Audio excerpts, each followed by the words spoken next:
All right, y'all. Welcome back. Welcome back to your favorite WMMA podcast. Hashtag CB99 Talks. It's episode 199.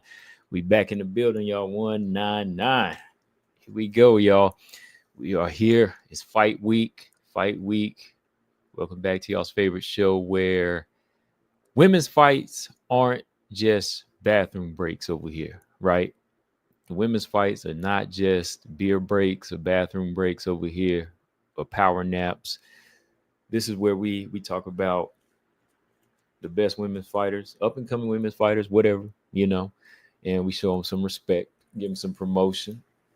And that's what I do over here, right? Because hey, as long as the fights are good, I don't care who is scrapping. We watching, right? But yeah, what's up, y'all? What's going on? We got Paul in the building, of course, Marcus Bell. That's my man. Two Beasts. Gary, what's up? Gary Baldwin. What's up? We are here, y'all. UFC 315. Can't get any more hype for this, man. Man, time flew by. I ain't gonna lie, time flew by. I remember when this card was being announced like 2 months ago. I didn't think the time was gonna get here fast enough, but hey, here it is. May 7th. We are 3 days out now. It's going down. And they put this one together.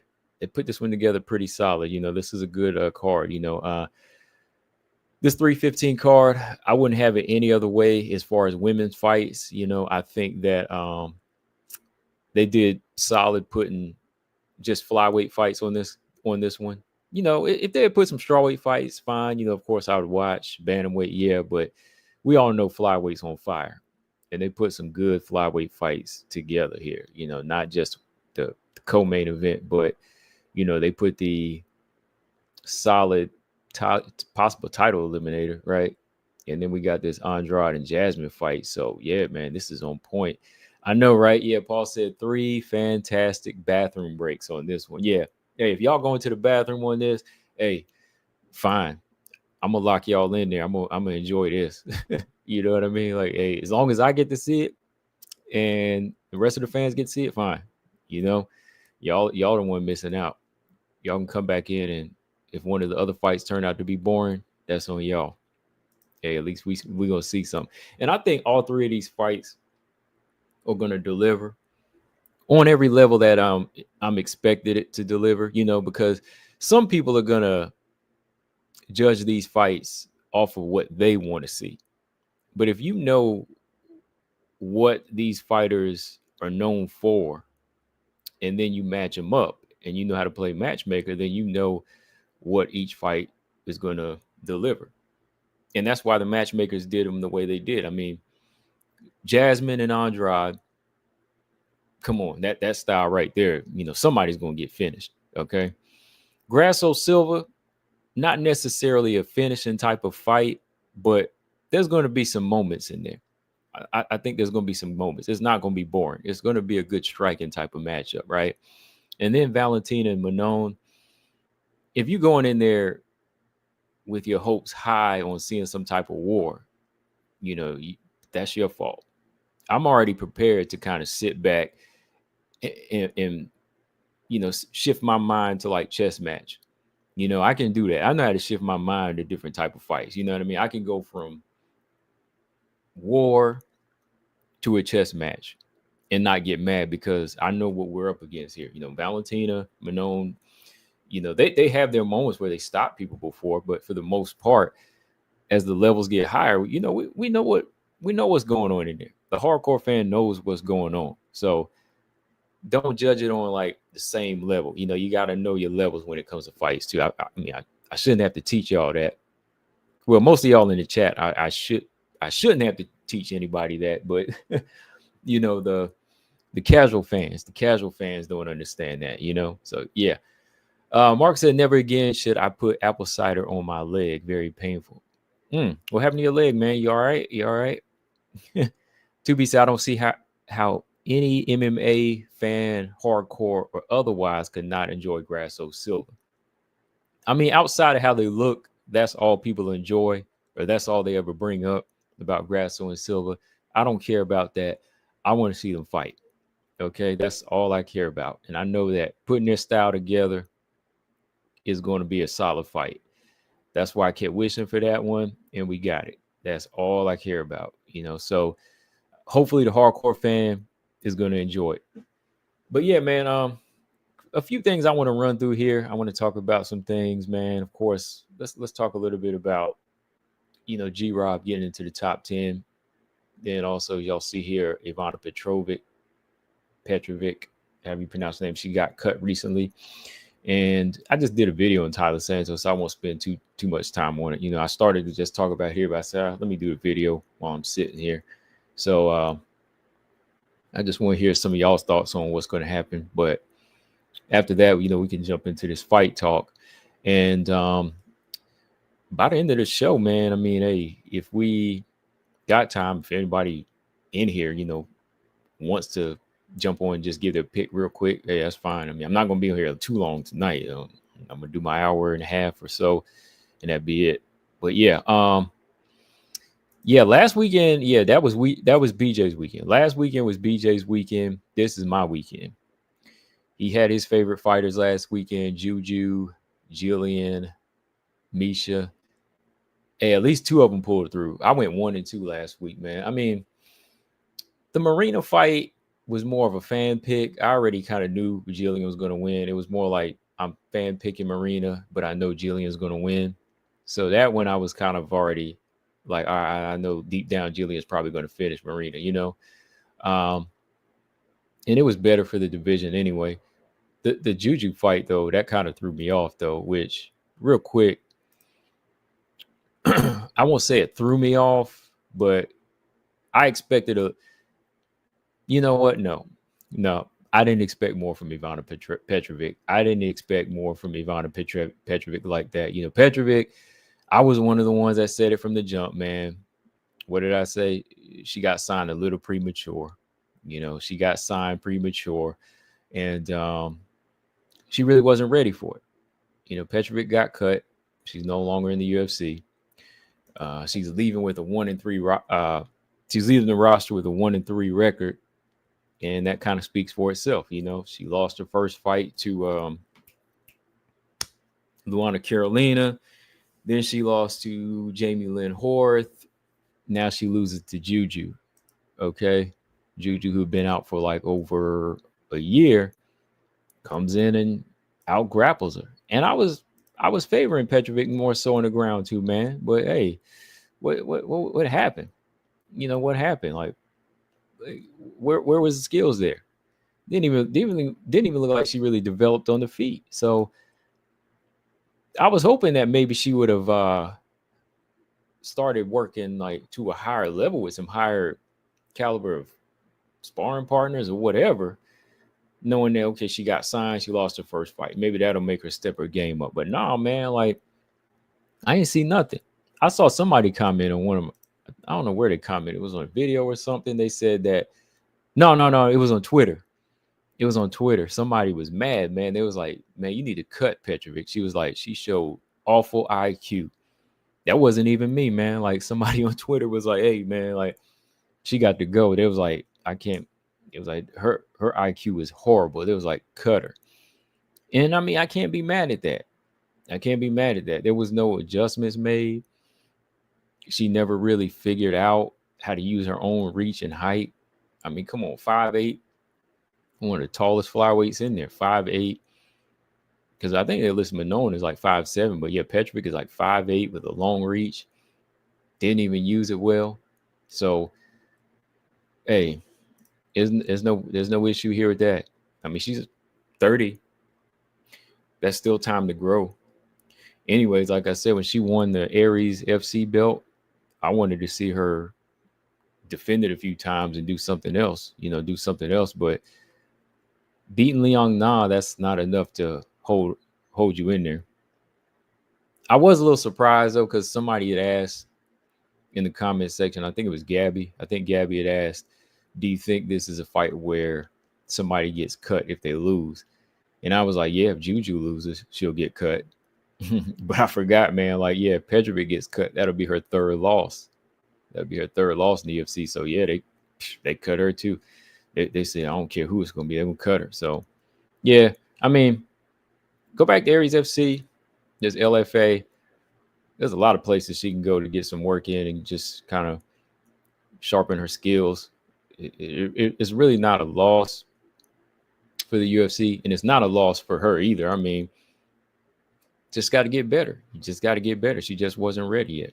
She got her chance, and yeah, that's it. So no issues there. No issues there. So with that, let's look at a fighter who is on the come up now. You got Jillian Robertson, and I've been bringing her up a lot lately because she won, and I'm proud of Jillian, man. Like that's what I'm saying. Ain't no, there's never nothing against Jillian Robertson with me. Like I'm just proud of seeing how she's moving, and when a fighter is doing what they're supposed to do, they getting full credit from me. You know, Jillian's now in the top 10. She just bounced up 3 spaces after, oh man, destroying my girl Marina Rodriguez. And I mean, I can say that with confidence. I'm like, Marina know what she was doing wrong. Marina at this point know what she was doing wrong. That's why she lost the way she lost, you know, because there was no improvements. There was no improvements on her side, right? G-Rob, number 9, fully earned. I'm proud of her, man. We needed this anyways, you know. Had Marina won, it would have still been in question, like, okay, where do we go from here?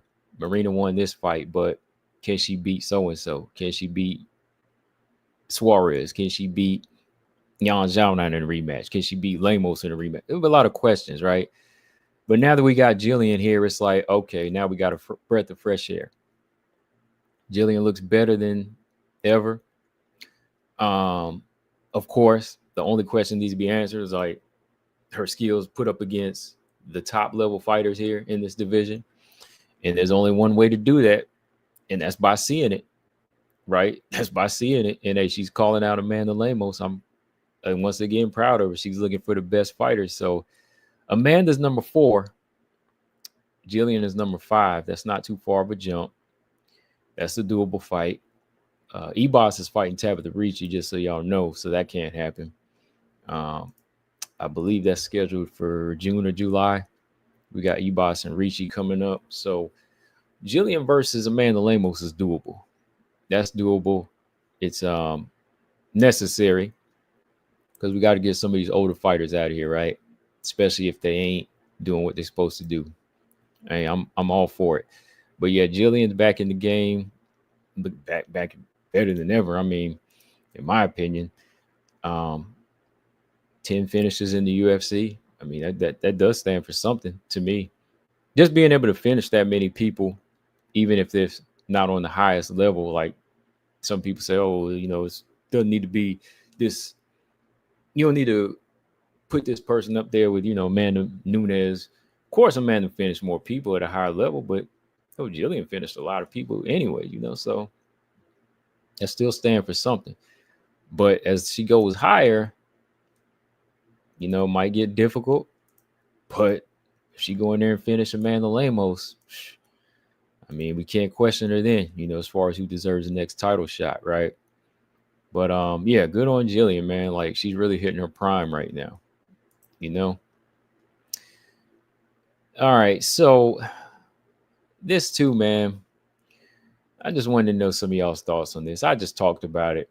I ain't gonna spend too much time here now that I talked about it in the video, but you know, I know some of y'all were wondering about Taila Santos, man. You know, Taila Santos, I'm not the type to kick a person when they down at this point, man. I'm not really gonna kick a fighter when they down. I mean, she know what she's doing. She's doing it to herself. I just think, you know, Taila Santos really needs to clean up her reputation right now. She's got a lot of work to be done, man. And if it's not, I think she just got to exit the fight game. You know, I think at this point she might have to exit the fight game if she doesn't clean this act up. Because first off, you know, she ain't been lined up with the perfect trainer in a while. You know, hasn't been lined up with a good gym to get them in the right direction. Then, gets cut from the UFC, gets cut, getting cut for no reason. Really? Like, well, they just didn't have a good negotiation going on. I guess maybe her husband was helping her with the deal or whatever, but that shouldn't even happen. And now this.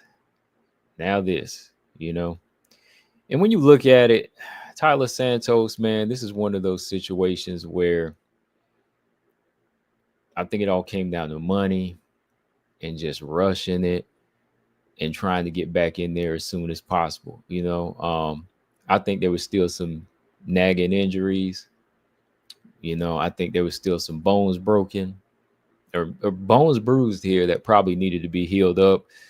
And they was probably trying to rush it. I think Dakota probably did some damage to her, man. I think Dakota probably did some damage and might have hurt that sternum or hurt that eye pretty bad. And she probably had to get on something to recover, because some of the stuff they was on was for recovery. Some of that stuff was on for recovery. So when I heard that, I was like, oh, okay, I see what it is. She probably trying to get back, trying to get right before this tournament in April, and they had to rush it. But it's like I said, man, had Taila Santos had surgery, healed naturally, she would be good. She lucky though, man. She getting a slap on the wrist though. 6 months ain't nothing. 6 months is that Canelo type of sense. Easy, what's up? Easy, you know what I'm talking about. Canelo, she tested positive for the same stuff Canelo did. One of the substances, clenbuterol. And she getting 6 months for that. So I guess it's not really considered that serious.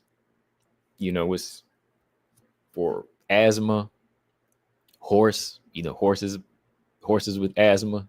It's a powerful substance. Also for muscle building, protein and things like that. So I don't know what it was being used for. We know it wasn't really being used for power. Well, it's like Mike Tyson was saying recently too, man. He was like he said, steroids ain't gonna help you win a fight, really. Steroids ain't gonna help you win no fight. Just like you saw Ryan Garcia. When Ryan Garcia was off the needle, he got his butt whooped this past Friday. He got dropped soon as he got off the needle. So when you don't mess with, whether you do mess with steroids or not, you just hurting yourself, because it don't build your skills. Because I can see Valentina fighting like 4 or 5 roided up fighters, and she'll just beat them all. You know what I mean? So it ain't about that. So hopefully, they work on that. If she does have any injuries, just heal naturally at this point. That's all I can say. BJ said she's damaged goods right now. She's damaged goods. Easy said, I heard she was originally released because she popped, but there would have been a report unless the UFC hit it. Yeah, I didn't hear. You mean when she got released from the UFC? Yeah, I didn't hear anything about that from the UFC. Could have been, but the PFL, they put it out there because people wanted to know. And, they got to tell people. They got to tell people at some point. And I know Dakota was like, hey, Paul said, I want my money back from when Liz lost it. Taila. I know they're going to be bringing that up now. I know, Dakota was like, I beat a Barbie. What'd she say? You were juiced up and you got beat by a Barbie. I was like, dang, man, Dakota ain't playing. Like, she ain't showing no sympathy. But that's the thing. Like, as fighters, it's okay, man. Like, you can say what you want. Like, if somebody, like your opponent, popped, you have the right to say something. You have the right to say something because, hey, you was up in there with them and they put your life more so in danger. Easy said, popping ain't no joke. You can literally be banned from the sport. It's rare, but it's possible. Yeah. She, like I said, she's actually getting a slap on the wrist, because Amanda Lemos, y'all remember when she popped, right? Amanda Lemos got like 2 years. Did she get 2 years or did she get 5 years? 4 years. Hold on. Because Amanda Lemos, she tested positive. Jessica Panay, I believe she got 4 years. Let me see. And I got to go back and pull up some old dirt. Okay, Amanda Lemos got suspended for 2 years. Amanda Lemos got suspended for 2 years before for some substances. Jessica Panay, she did. Jessica Panay served 18 months. Okay, she got an 18-month suspension. Did somebody ever get like a 4-year suspension? I don't know, but yeah, they take that seriously. Because I remember Lamos, she disappeared, and I just started becoming a fan. Then I heard that, I was like, oh, come on, girl. But that's that dark cloud, man. That's that dark cloud now. So hey, we always remember that. But yeah, she need to get it together, y'all. She need to get it together. All right, y'all. Let's get into what we came here to talk about. That's really all that's going on in the fight game right now. I know I saw some fight announcements. We got Ebos, Ricci, Arujo, and Cortez. I'm gonna save all that for later. Paul, I know Paul said something about his fight week. His fight week is going to be Macy and Aaron. Let me see. I still got your picture up here. No, I already deleted it. Yeah, I already took it out of the background here. Paul and his girl, Macy Barber. Sorry, Paul. Aaron's got this one. Boom. Yeah, I said it, Paul. Your girl is going down. Your girl's going down. Anybody else riding the Aaron train with me? Or y'all all on the barbershop? Y'all all on the barbershop. UFC 315. UFC 315. BJ said, I think, what's up, BJ? BJ said, I think I got my pick for the title fight. Paul said, psh. Oh, I thought BJ was about to say he got his picture. I was like, I thought you said you got your picture with Barber too. I was like, what? Okay. UFC 315. You know how we do. Let's take a look at this fight first, man. Jessica Andrade and Jasmine Jasudavicius. Everybody is kind of on the fence with this one, man. I'm surprised, man. Everybody's a little on the fence. Like, a lot of people are picking Andrade for this fight. Am I right? What are the odds? What are the betting odds? Like, sometimes you can't go by the betting odds. I just see this fight. It's a fist kissing competition, like I like to call it, man. Because Andrade and Jasmine, they are going to be taking some punches. Fist kissing competition. That's what I call this fight. If you can say that fast enough. Fist. That's what I'm calling this fight. That's exactly what this is, because defense ain't going to be a big thing here, man. Defense is not going to be a big thing. They're going to be some big shots landed in this fight, and it could be on both sides. I think Andrade, of course, she's going to be throwing her weight behind the most punches, but Jasmine, she will be trying to put that right hand down the pipe. Thing about Jasmine, I will agree with. I think BJ, he said this before. Jasmine don't really punch with a lot of power, and yeah, she don't. I think she's kind of heavy-handed. She falls somewhere in the middle, but it's not like too. You can take a couple of her shots. All right, it ain't like one of those. It ain't like Dakota Power. It ain't like Dakota Power. They ain't bricks in them hands like Macy Barber. I think she can. The more her technique gets better, her punches will probably be a lot deadlier. But the way she's working on her technique now, I think she's gonna be effective. I think she will be an effective striker. Effective striker. Let me put it that way. So I think Jasmine, her thing is gonna be to use her striking to kind of frustrate Andrade and just kind of build up a lead, and just kind of rattle her rattle her with punches, rattle her with shots until she can find that entry and take her down. Because really, I don't think this is a good fight for Jasmine to stay on the feet forever because she's not that great at striking yet. Okay. Jasmine's not great at striking. I mean, I saw the improvements in her last couple fights. All right. I seen her moving more on the back foot and so on, using her length better, but only do that to a certain degree until you feel Andrade is frustrated. And then that's you level change and you take her down. Because Jasmine, I know, is going to be stronger on the ground here. Andrade hasn't grappled in many of her fights in a long time. Marina Rodriguez, I think that was the last fight where she did. I think so. Yeah, I think it was, but I just don't see her being strong enough on the ground to handle her. Now, on the feet, it could be a different story. It can always go back and forth here, and it's all in how Jasmine reacts to one of them bricks. If she can't react, if she reacts to that brick in a way, that puts her on wobbly feet, it could be Mackenzie Dern all over again. You know what I mean? Man, where is that picture at? Where is that picture? Where's that picture at? Y'all know what I'm looking for.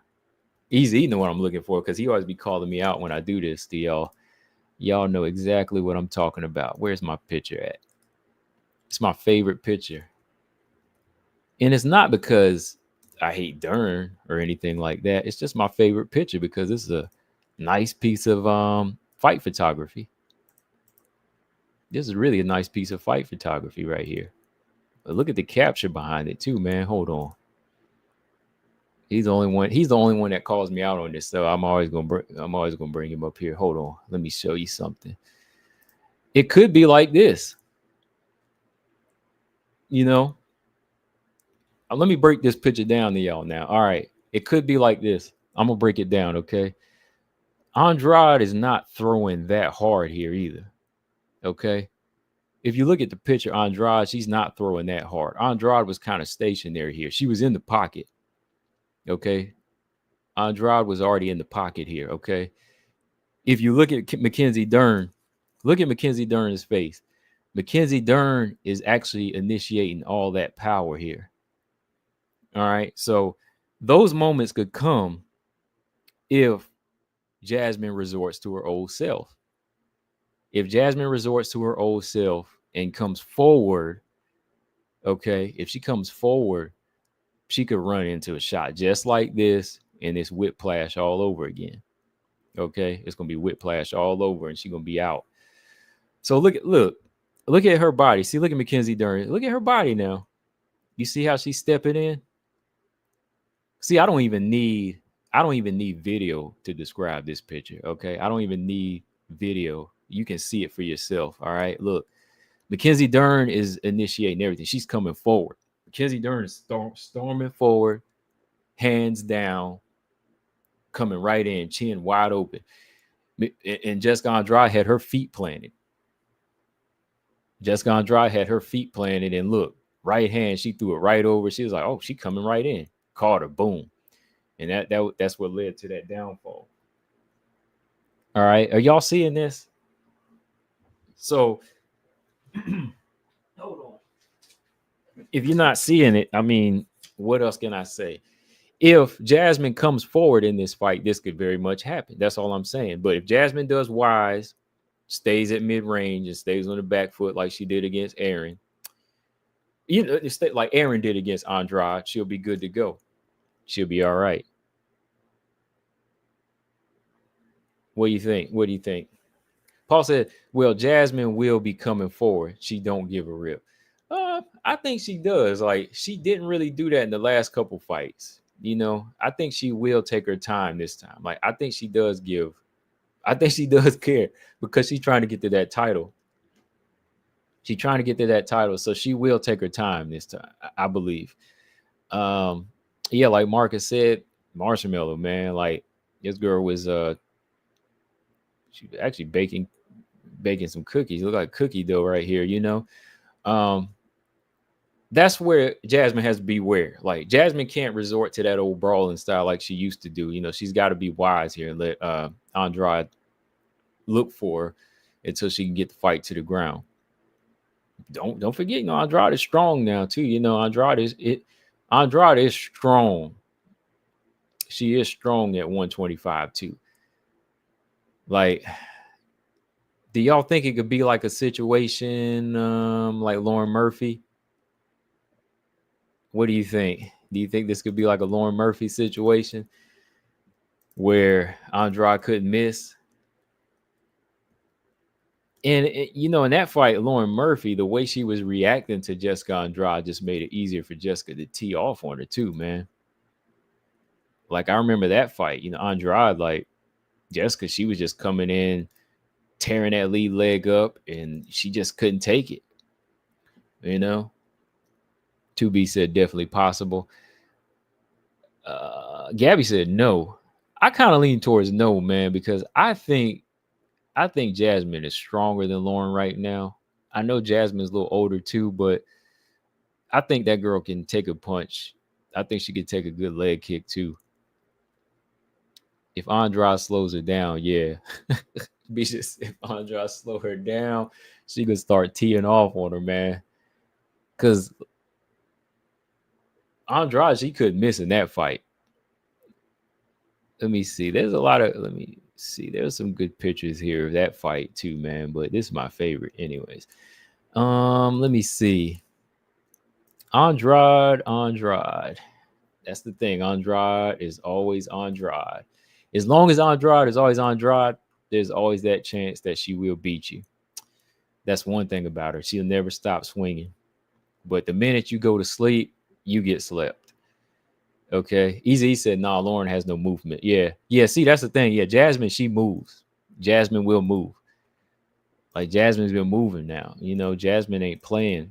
So I don't think we'll see her stay in the pocket too much here. So with that being said, what do y'all think, man? I'm gonna go with Jasmine. You know, I might just do a little video and let y'all know for the people that always want to know a pick real quick that ain't on the lives. I think I'll pick Jasmine in this one. I keep showing Andrade's pictures, but that's because they fun. Jasmine. I think Jasmine for the finish. I'm gonna go with Jasmine for the finish here. That's my pick for this one. This one, I'm just picking, man. I ain't playing with y'all on this one. You know how I usually do. But Paul said you got to pick Priscilla from her fight with Jazzy. I actually do. It's on my phone, but I'm gonna pull it up for you right now. Hold on. You know I got him, man. The Jet. I actually posted it a little while back, but I got it for you right here. Hold on. Wait a minute. I'm trying to see where I saved it.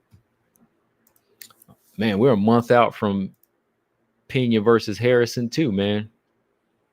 This thing is getting crazy. Let me see here. There it is.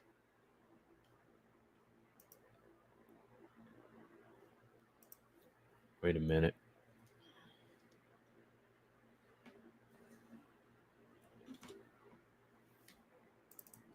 Oh, yeah, there it is. Okay.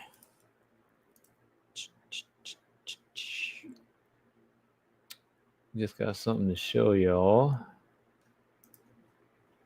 Okay. Keeps playing with me.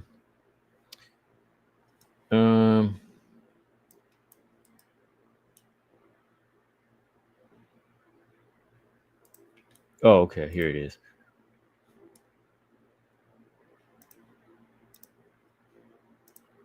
I don't know where that one went.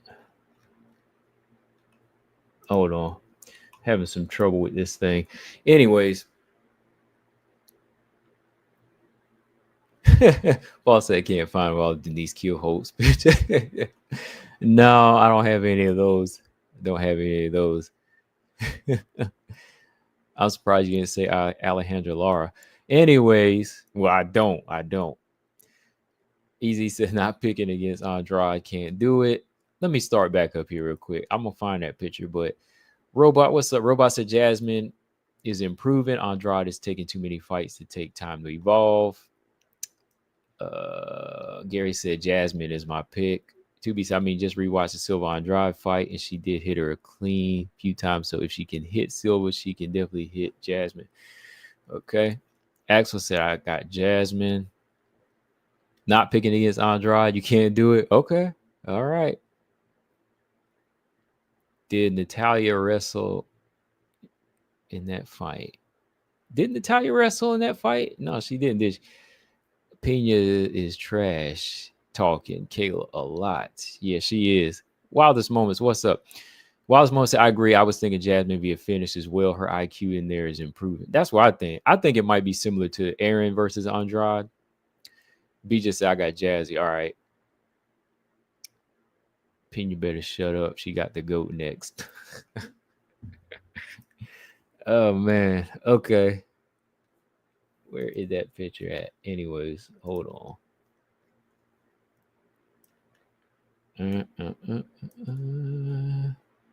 Now I get to find this something. Okay, let's take a look at the next fight here. In the meantime, there we go. Natalia's taken down Jasmine twice. Yeah, she did, and she dropped her and put her on her butt once too. She did. She hit. I think she hit her with left hook like she did Arujo and put her on her butt. I think she did. Hey, speaking of Silva, Grasso Silva. Okay, man. What do y'all think? Silva, man. She's ready. Just been looking at her train. She's making her way up, man. She's making her way to the top, and she is not playing. And I know some people not like her last couple performances. I don't. I'm gonna call people out like BJ. BJ ain't impressed. BJ said he need to see questions answered. He needs this. He needs that about Silva. He ain't impressed. My thing is, look, her last couple fights, I think they're similar to Manon. I think that they might play it safe in some areas, and if they see the situation okay, they're not going to put it at risk. You know what I mean? Like if they see the win come in at an easy pace, sometimes they'll just do that just to be careful, right? We're gonna be careful, and that's the thing I like about fighters like that, like Manon and Natalia. That's why they stood out the most. Like that's why they stood out the most out of my threat. Like Taila Santos had her shot, gone. Aaron is still here. She got to that point. She fought Manon. She lost. Okay. But Manon Fiorot, out of all of them, I said, okay, I think Manon's going to be that one. And then if you ask me from Karine Silva and Natalia Silva, I do remember saying Natalia Silva. Same deal, right? I do remember saying Natalia Silva. Okay. I said Natalia Silva is going to be that one that steps out of Karine. Like you might see Karine Silva one day, but Natalia Silva is going to be that one. Natalia Silva and who else was in there? Macy Barber was in there. Yeah, I did put Lipsky in there for a little bit, but out of all of them, I said Natalia, and then the first group I said Manon Fior. So, and it comes with the fighting style. It comes with the fighting style. Okay, like they're not here to try to prove that their chin is made of stone. They're not here to prove that they can knock everybody out. They're here to prove that they can win. Okay. And that's the problem with a lot of people. Like, I like when a fighter's winning too. Like, we all do. All right. But that don't mean I'm going to step on them or walk on them or diss them or throw them out when they lose. I'm just saying, like, I come to watch these fighters that I like win. I want to see them make it. I want to see them make it, especially when I like them. I like their style. And if they're getting it how they get it, I'm fine with that. Okay. That's all it is. Like, I just like to see when a fighter can make that adjustment and not necessarily play it safe, but do what they got to do and not put their title shot at risk. Okay. So that's what I see about Natalia. You know, I see a fighter there that has a good skill set, and she knows how to turn it on and turn it off when necessary. Grasso, man, like I'm definitely not knocking Grasso though. You know, Grasso been in this game a long time. I remember, you know, straw weight. Um, I know my mom liked a couple. Like I said, my mom liked a couple of her fights. We watched a couple of her fights together. Me and my mom watched a couple of Grasso fights together, and I always liked her, you know, her style. But there was a point when I was like, okay, I don't see Grasso making it, you know, to title shot. But man, and she proved me wrong when she got up there in the flyweight division. So when I look at Grasso, I'm definitely not counting her out in this fight, man. There, what did I say the other week? 60-40 Silva. Man, I ain't even gonna lie. I'm right here. I am right here right now. Because I say this because, you know, Grasso, she's fought and she's found different ways to adjust in her flyweight career. And I'm not going to base anything. I'm not going to. Well, of course, what she did at 115 still counts, but I'm not going to put. I'm not really going to say, okay, she's still that fighter she was at 115 because she's not. You know, she's different now. And of course, she's taking her boxing skill up, but now you definitely see like some well-rounded skills there. You see a lot of strength. You see some good clinch control from her. Just a lot of different things. But man, I don't know, man. I don't like how she looked in that last fight. Maybe I do have to pull out some of that 115 thoughts again because I don't like that last fight, man. Like, anybody got a question? I mean, anybody got an answer for my question? What was Grasso doing in that third fight with Valentino? What was the problem with her there? Can anybody answer that? That was what, Mexican Independence Day, and you look like that? Where's Grasso era at? Can they explain that to me? What was Grasso's issue in the third Shevchenko fight? Because here I go talking about her, and you know I'm bigging her up, but then I just thought of that third fight, and I'm like, what? What was Grasso's issue in the third Shevchenko fight? Like, what was it? Like, answer that question, man. Like, Grasso era, where y'all at? I ain't seen Grasso era in a long time, man. Like, where is Grasso era, people, man? Like, y'all used to be flooding me talking about, oh, your girl Valentina lost. I was like, hey, man, like, I'm just picking Valentina because I think Valentina, you know, she's one of the best fighters in the world and proved it time and time again, you know. I picked Valentina all 3 times. Yeah, I did. Hey, I knew I was gonna get one. I got one. I should have had the second one too, man, because she won the second fight.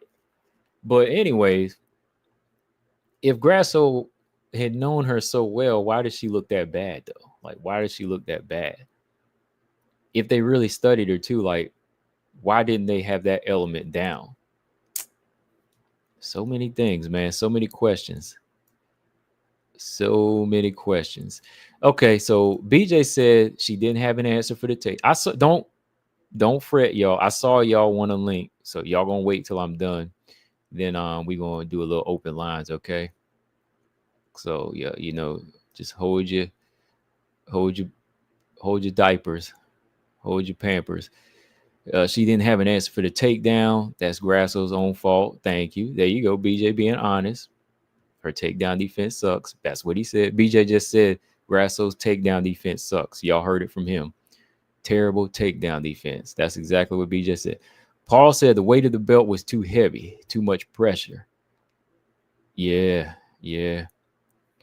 She had that championship hernia. Bunk Hoots, what's up? He said, really trying to forget that fight. Hey, look, I'm not even a hardcore Bullet fan, but I like to remember this fight because then it just tells me, hey, you know, She got the work. If she want to stay alive at flyweight, she got to work. Paul said nerves. Easy said, I knew from the second fight that Grasso was done. They robbed Valentina. I knew Val wasn't going to let that happen again. 2B said, I imagine she accepted the fact she wasn't going to be taken down and decided to really invest in jiu-jitsu to counter it. Yeah, that's a good. And she saw her jiu-jitsu didn't work this time, right? That was a terrible way of thinking, by the way.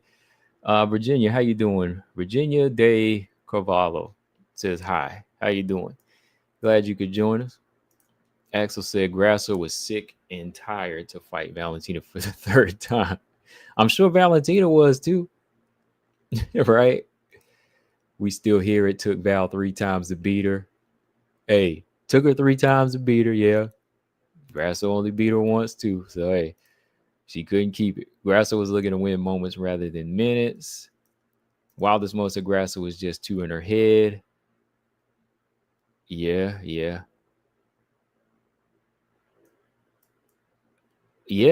I mean, that's what it is. I mean, I really think that the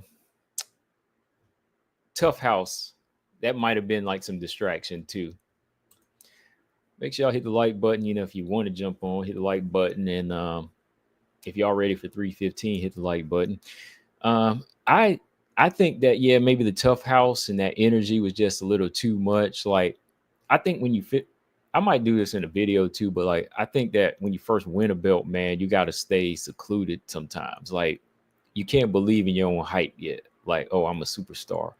But that ain't her fault. They probably offered it to her and it was like, okay, this is promotion, right? You can't turn it down, But if you are going to do that, I still think that you still have to focus on what got you there.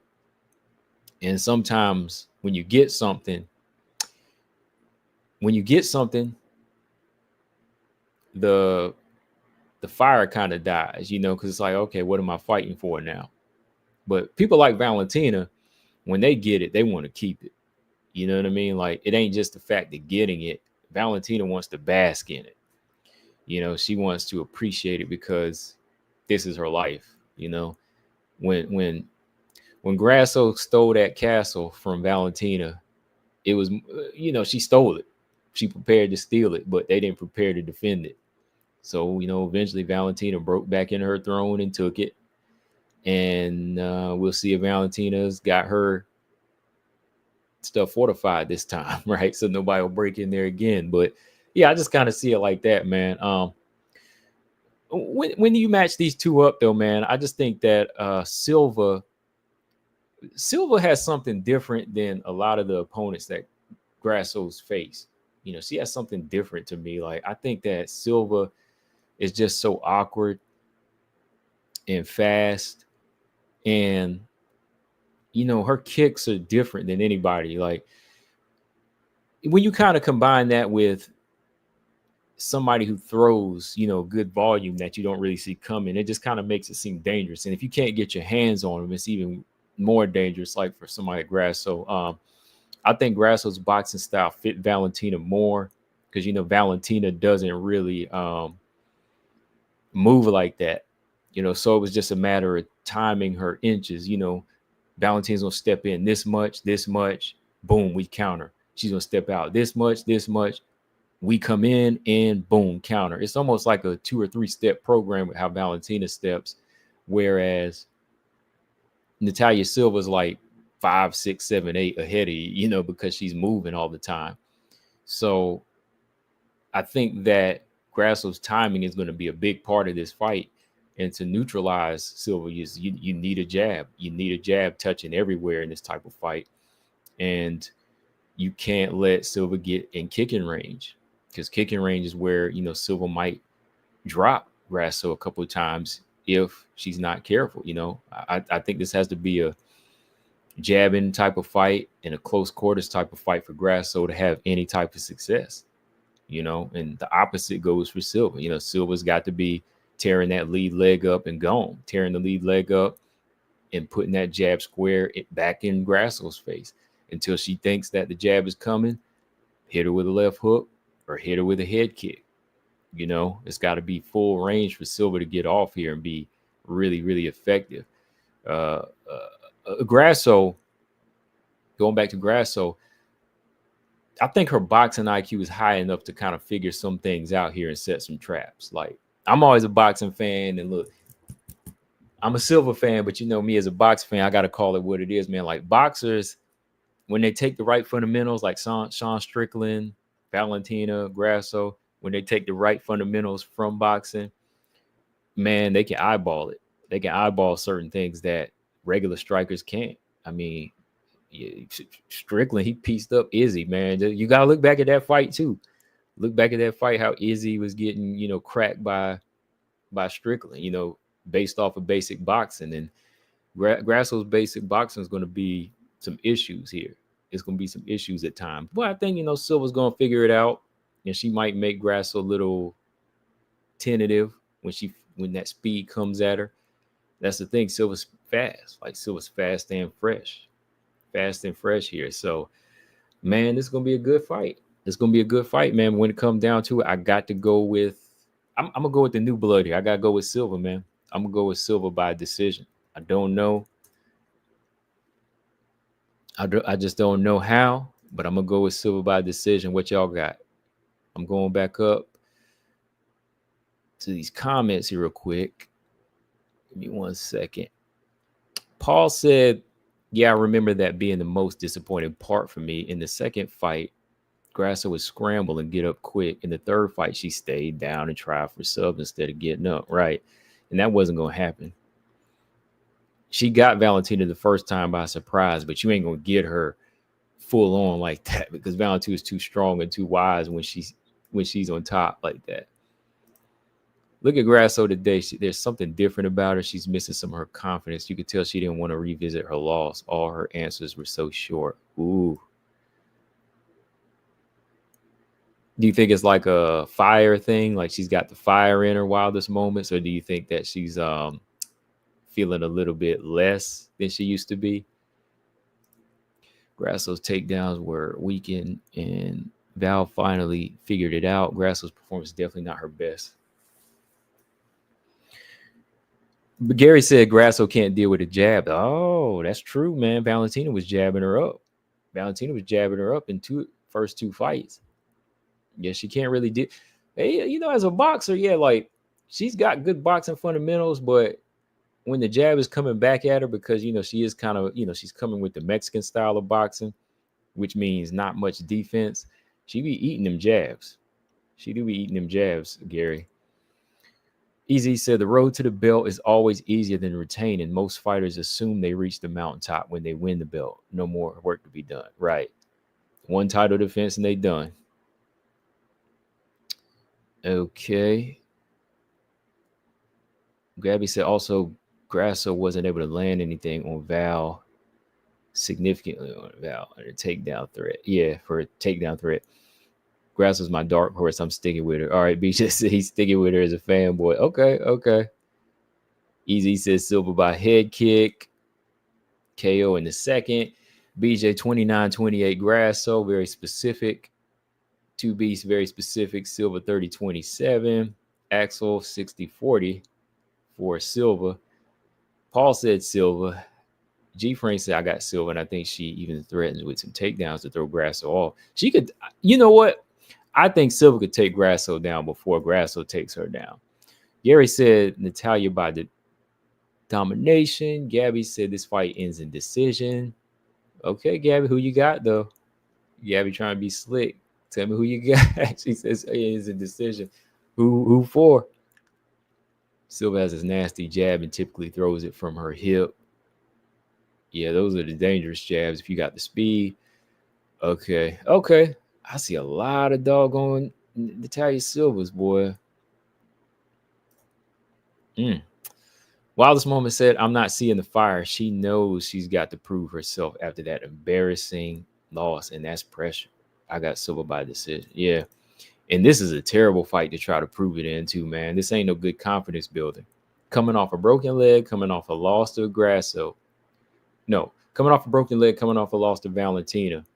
A 50-45 loss. against this girl, man, Grasso's gonna be gunshot. I'm willing to bet on that.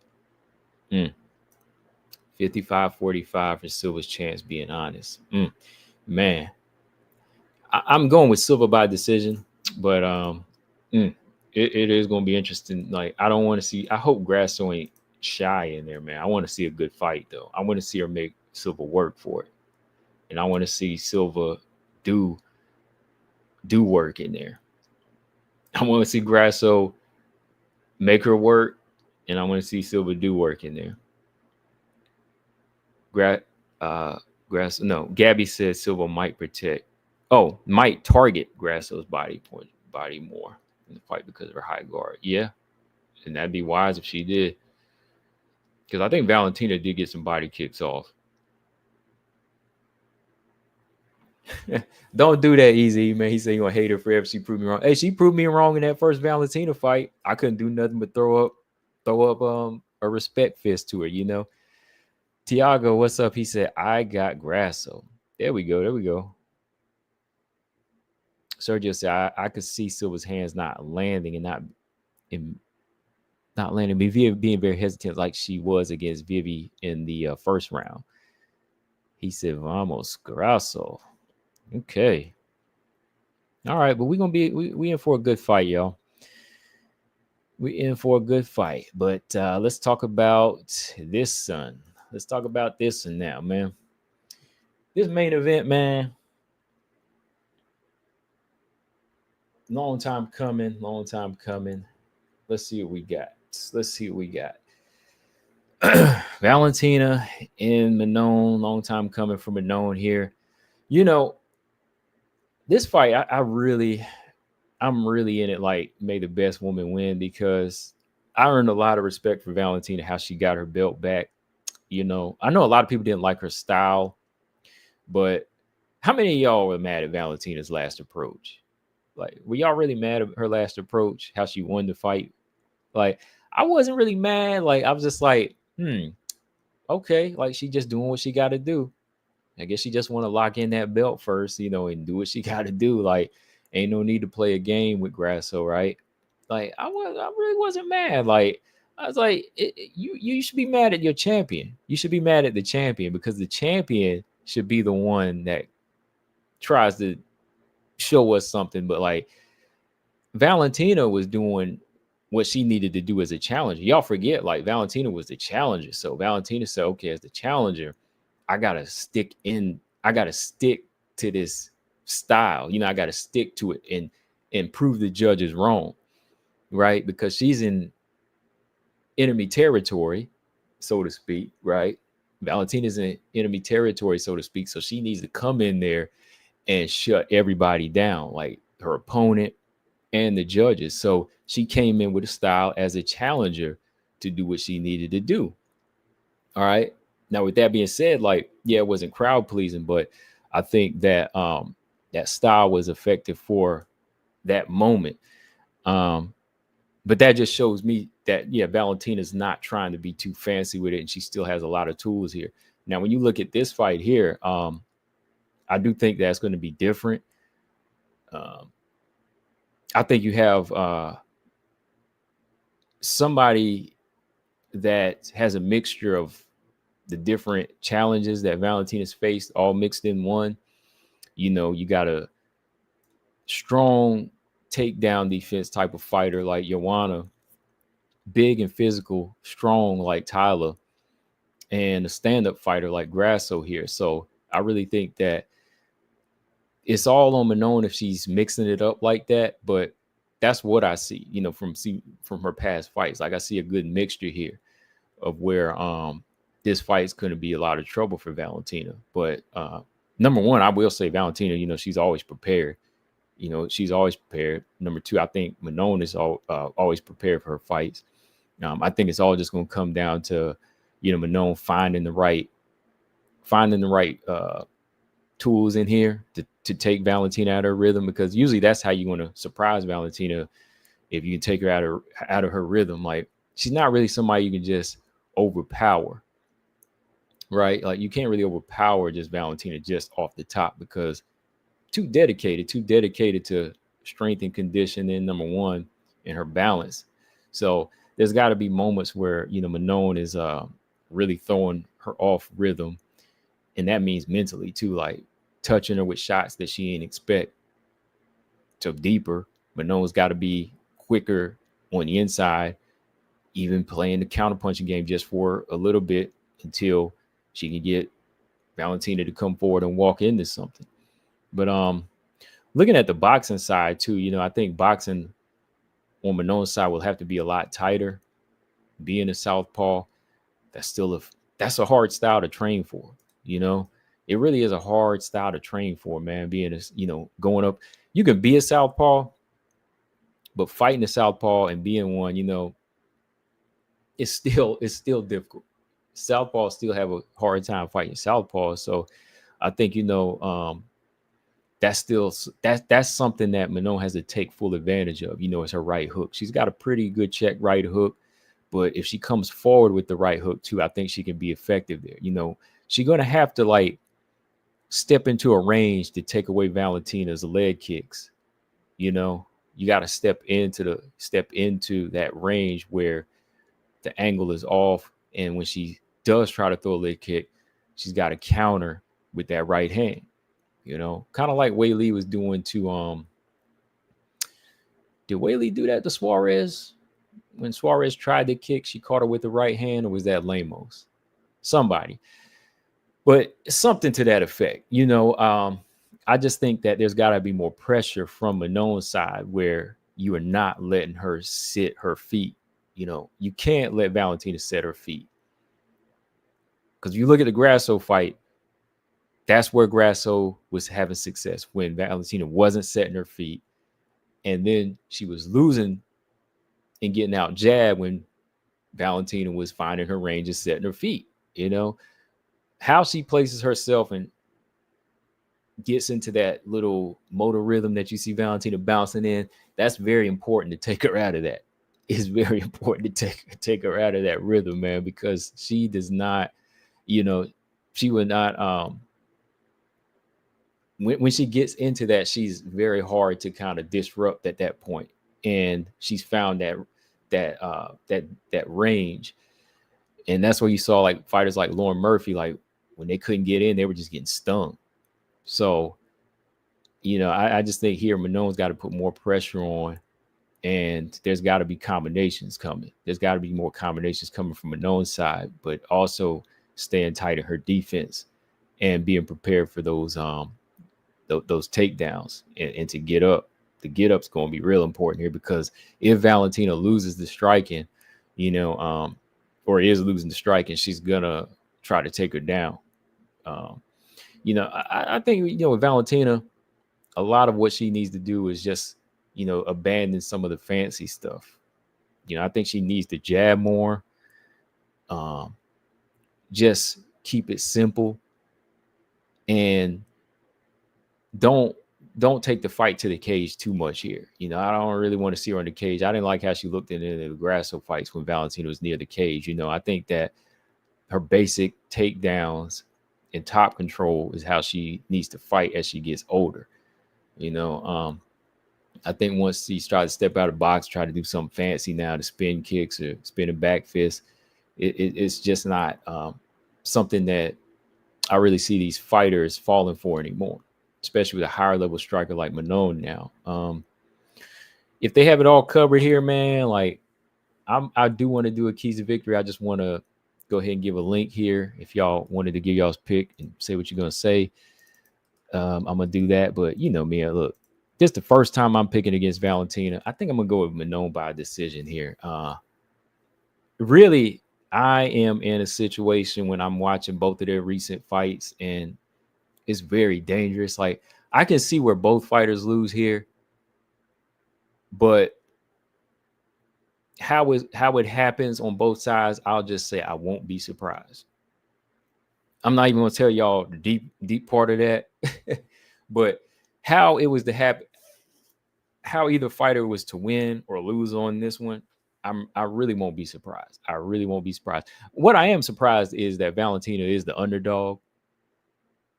I really am surprised. Like, Is that just the betting odds? Or are they just looking at the past resume? Because to me, I might be picking Manon, but I don't see Valentina as the underdog here. I'm kind of going with the underdog here. Manon is the one a lot of people here are counting out. A lot of people counting out, comment section, other comment sections on YouTube. Mine is part fan pick, but also I think she's got the style to do it. But I know what Valentina is capable of, and I know what she's accomplished. So I don't see Valentina as the underdog. As an honest fight fan, even as a Manon fan, Valentina shouldn't be the underdog here. She really shouldn't be the underdog. I think that is crazy. She's had some rough fights. Her last 3, 4, 5 fight, three of her fights.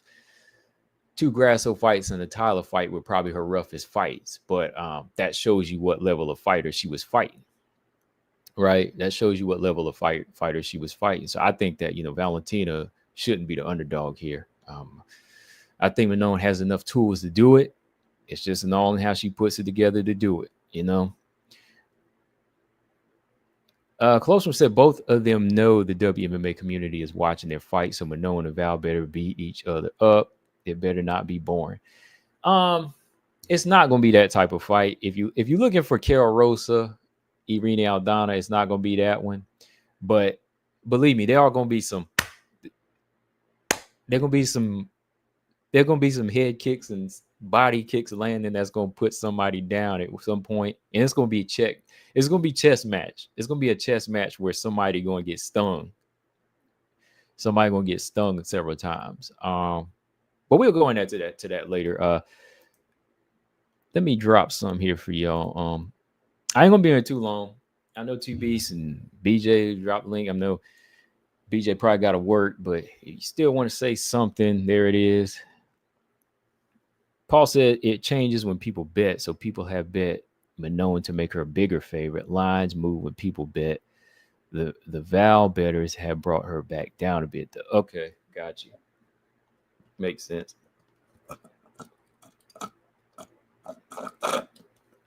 Yeah, because when you got regular people just voting, like fight fans, it's 80-20. Hey, ain't nobody giving Manon a chance. But I was like that when Grasso fought her, I did the same exact thing when Grasso fought her. 72-28 right now. It is 72-28 right now. Because, hey, man, I didn't even think Grasso had a chance. But Valentina might have Valentina ain't going to be sleeping on her. I truly believe that. So it's going to be this is going to be a better version of Valentina than the last Grasso fights were. Close one said, is somebody getting their head snapped back? Yeah, I think so. On both sides, I think that you're going to see. I could see Manon landing something that make Valentina mad because that head going to snap. But you might see something like this too. That's what I'm saying. You might see these type of punches landed in this fight. Like, I was really shocked when I saw shots like this landing. You might see something like that. You might see somebody, get put on their butt for a little bit.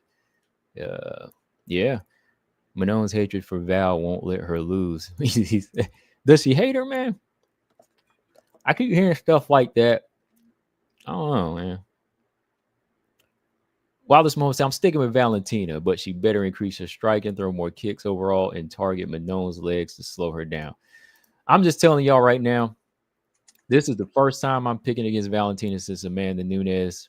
Partial fan pick, but also partial monster. I think she's facing a monster too.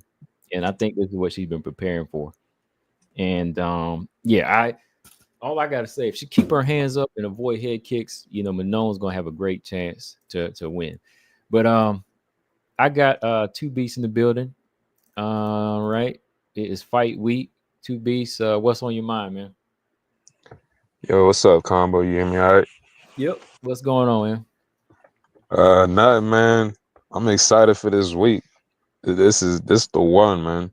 This one in that Pena card. I'm calling it a Pena card for a reason. That was on purpose because it's Pena power. I don't care. In your power. I hear you, man. Yeah, that's all I'm watching that card for. Yeah, we watching it for different reasons though. You watching, I assume, to see Pena get slammed around a little bit. I could take it either way. Like, I would like to see Pena's jab going to work, because if it does, I know there'll be some nice pictures for me to post. Like, if Pena's jab is beautiful against Kayla, kind of like this. But I could take it either way, man. Like, if Kayla wins, okay, we good. But what you got, man? What's your thoughts on this 315 and going down the fights, man? What's your take here? So starting off with the Jasmine, oh my goodness, the Jasmine fight and what you call Jessica? Andrade. Yeah, yeah. I feel like like I'm picking and rooting for Jasmine, but as you said, and like I've always agreed with the statement, Andrade is still Andrade, Yes, and sir. I thoroughly watched back a few fights of Silva and Manon recently. And just comparing the two, because right now Val's the champion still. So I'm trying to size up who is a bigger threat to her, Okay. by watching their fights. Then in that fight, I did see that Andrade, got Silva, I want to say at least 2, maybe 3 real nice hooks in there. And they were spread out across like the 3 rounds, but now granted that's far and few between, but it though is Silva scored a knockdown. He's been fighting lately, but she didn't score a knockdown on Andrade. You feel what I'm saying? So it's just interesting to me that a lot of people are picking Jasmine, but think that Andrade don't have a chance. You know what I'm saying? Like, or maybe I read it wrong. I don't know, but I feel like a lot of people think Andrade is like definitely gonna lose, and I'm just like, nah, man, I don't see that. I know Jessica Andrade is one punch away from not definitely losing the fight. You know what I'm saying? So, but that one is gonna be more fireworks. I'm thinking it's gonna be the Silva fight, but it could be the Andrade Jasmine fight, because like you said, the defense is gonna be lacking there. Oh yeah. And then, but yeah, my official pick will be Jasmine, and I will be rooting for her, but I'm gonna be on the edge of the seat, like glued to the screen, make sure I don't look away for a second. Yeah. And then the Silva fight, my pick is probably obvious. I done called it the Silva fight 3 times now.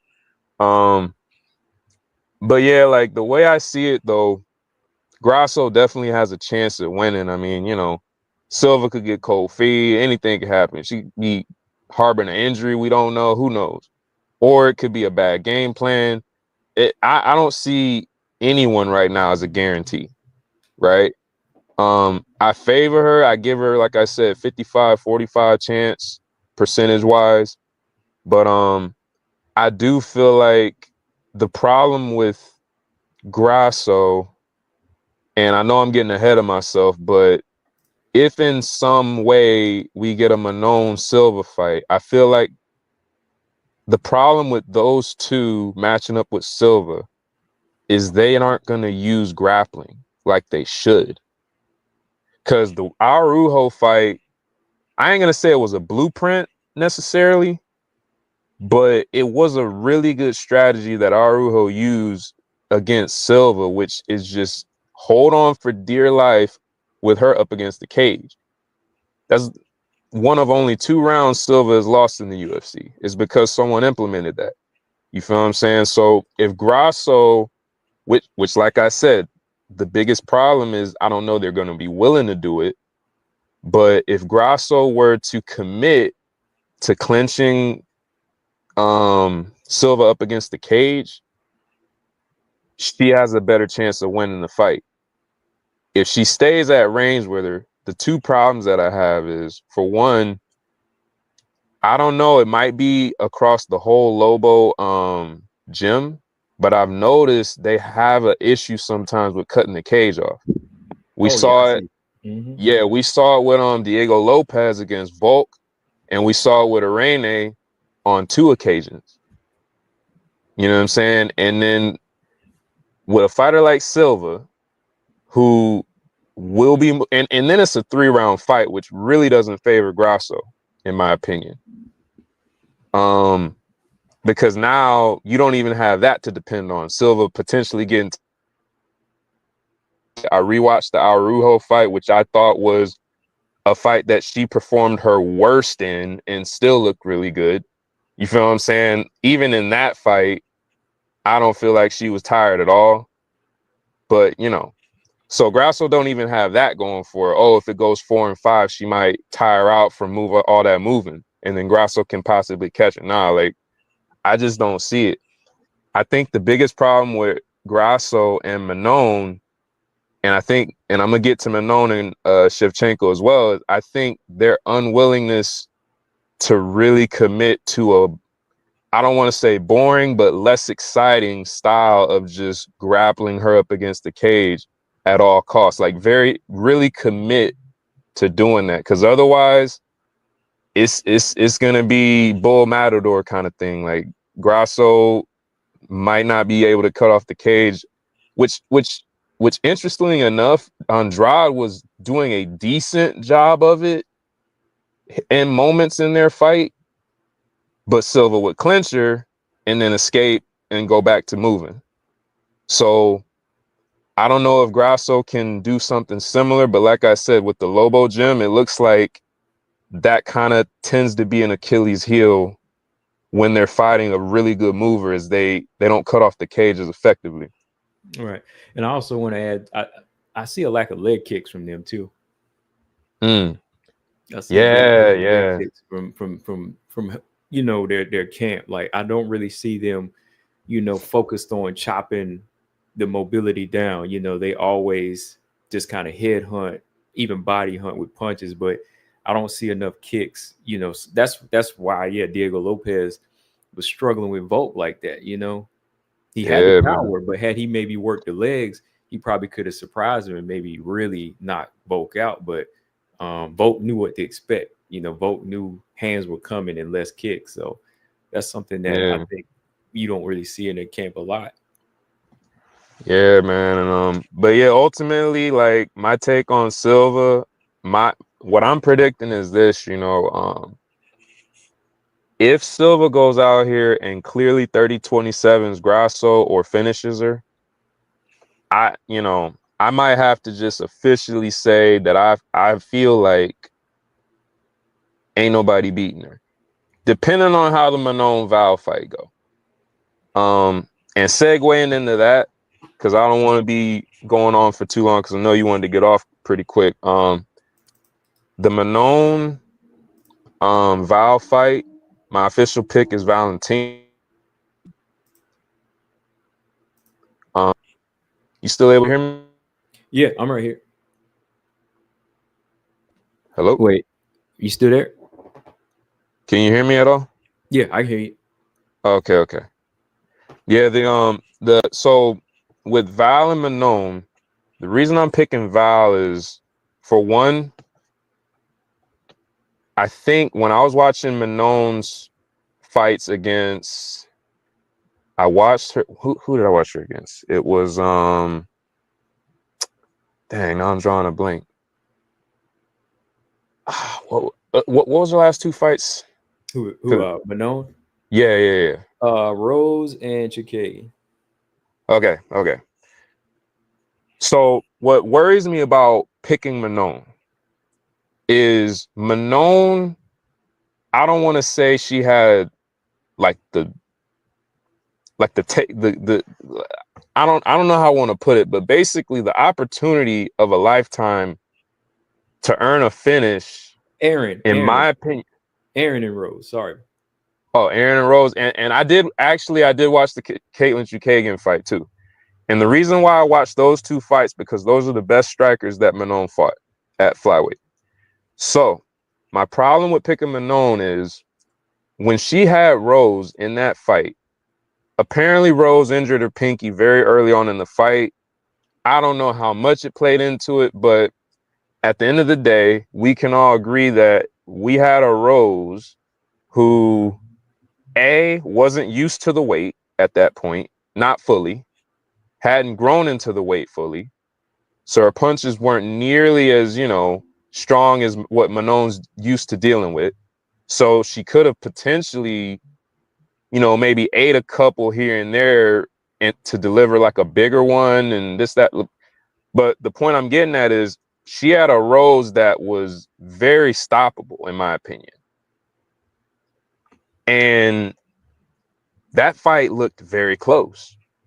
Like, I rewatched it, and as I do with every Manon fight, I pay close attention to try to see what it is that she's doing that makes her so much different than everyone. And one thing I noticed that she did use her jab a lot in that fight, the Rose fight specifically. She used her lead hand specifically a lot, the right hand.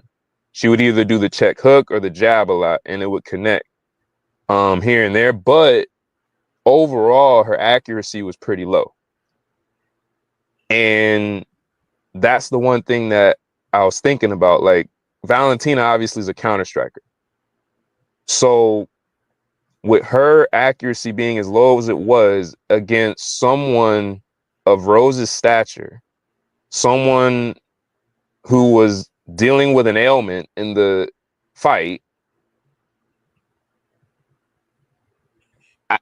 I don't know. I just feel like that fight shouldn't have been as close as it was.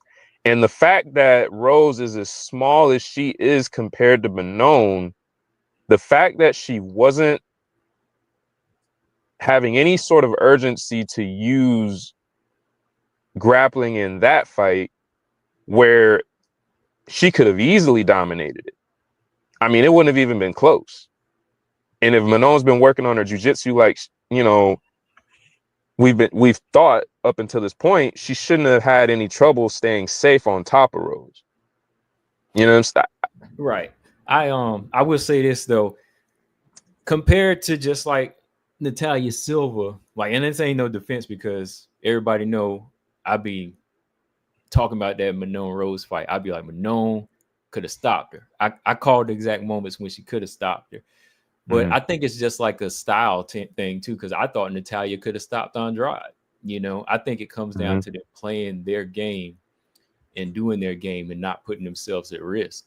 Because, I know she had a headbutt in that fight. No was on the side, but still, I know that loss of blood disrupts people. But I think that her thing was to try to outwit and outstrike Rose. And that was the kind of fight that she wanted to play.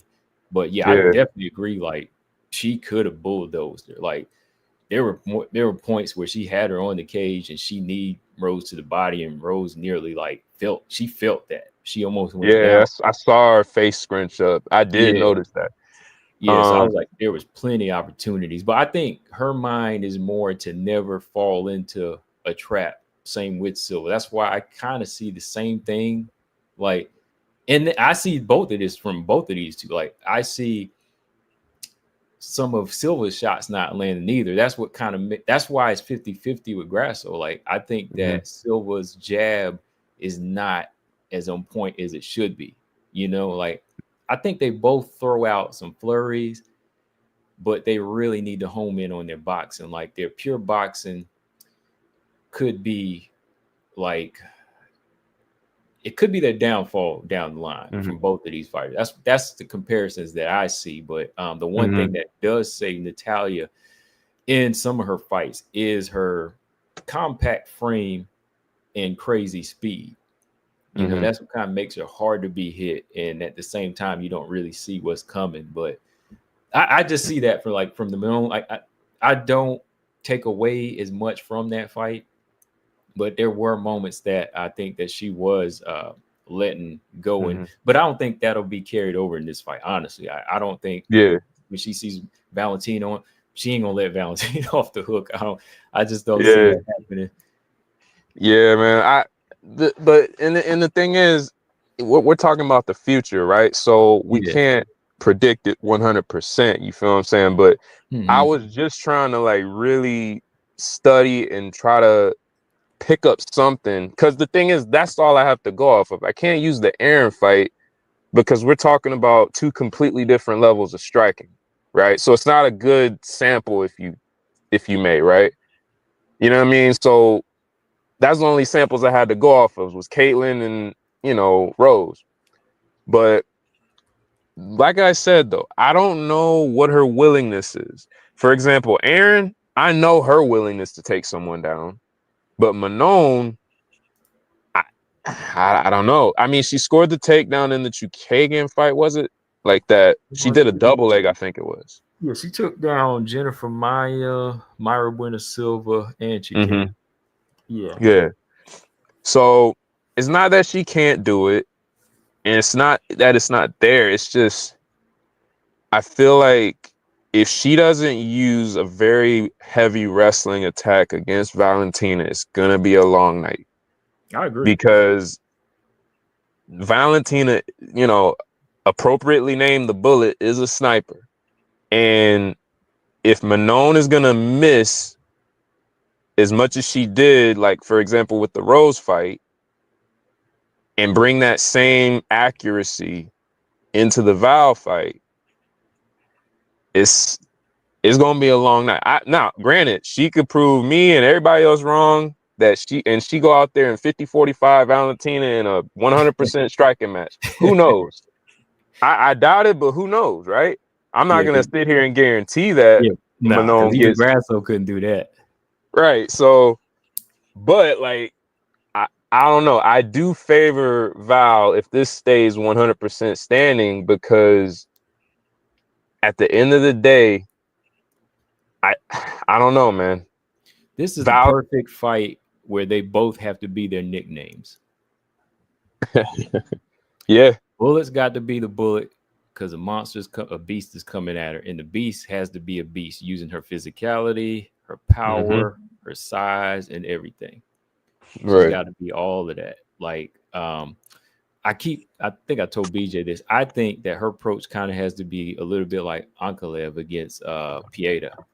When you're dealing with Mm-hmm. somebody that sharp and hits hard, but they're kind of stiff, you got to be in their face constantly with combinations and then wrestling them. Mm-hmm. And you're already bigger than them. So you got to be taking Right. her off of her feet and cage, not even taking her on the ground.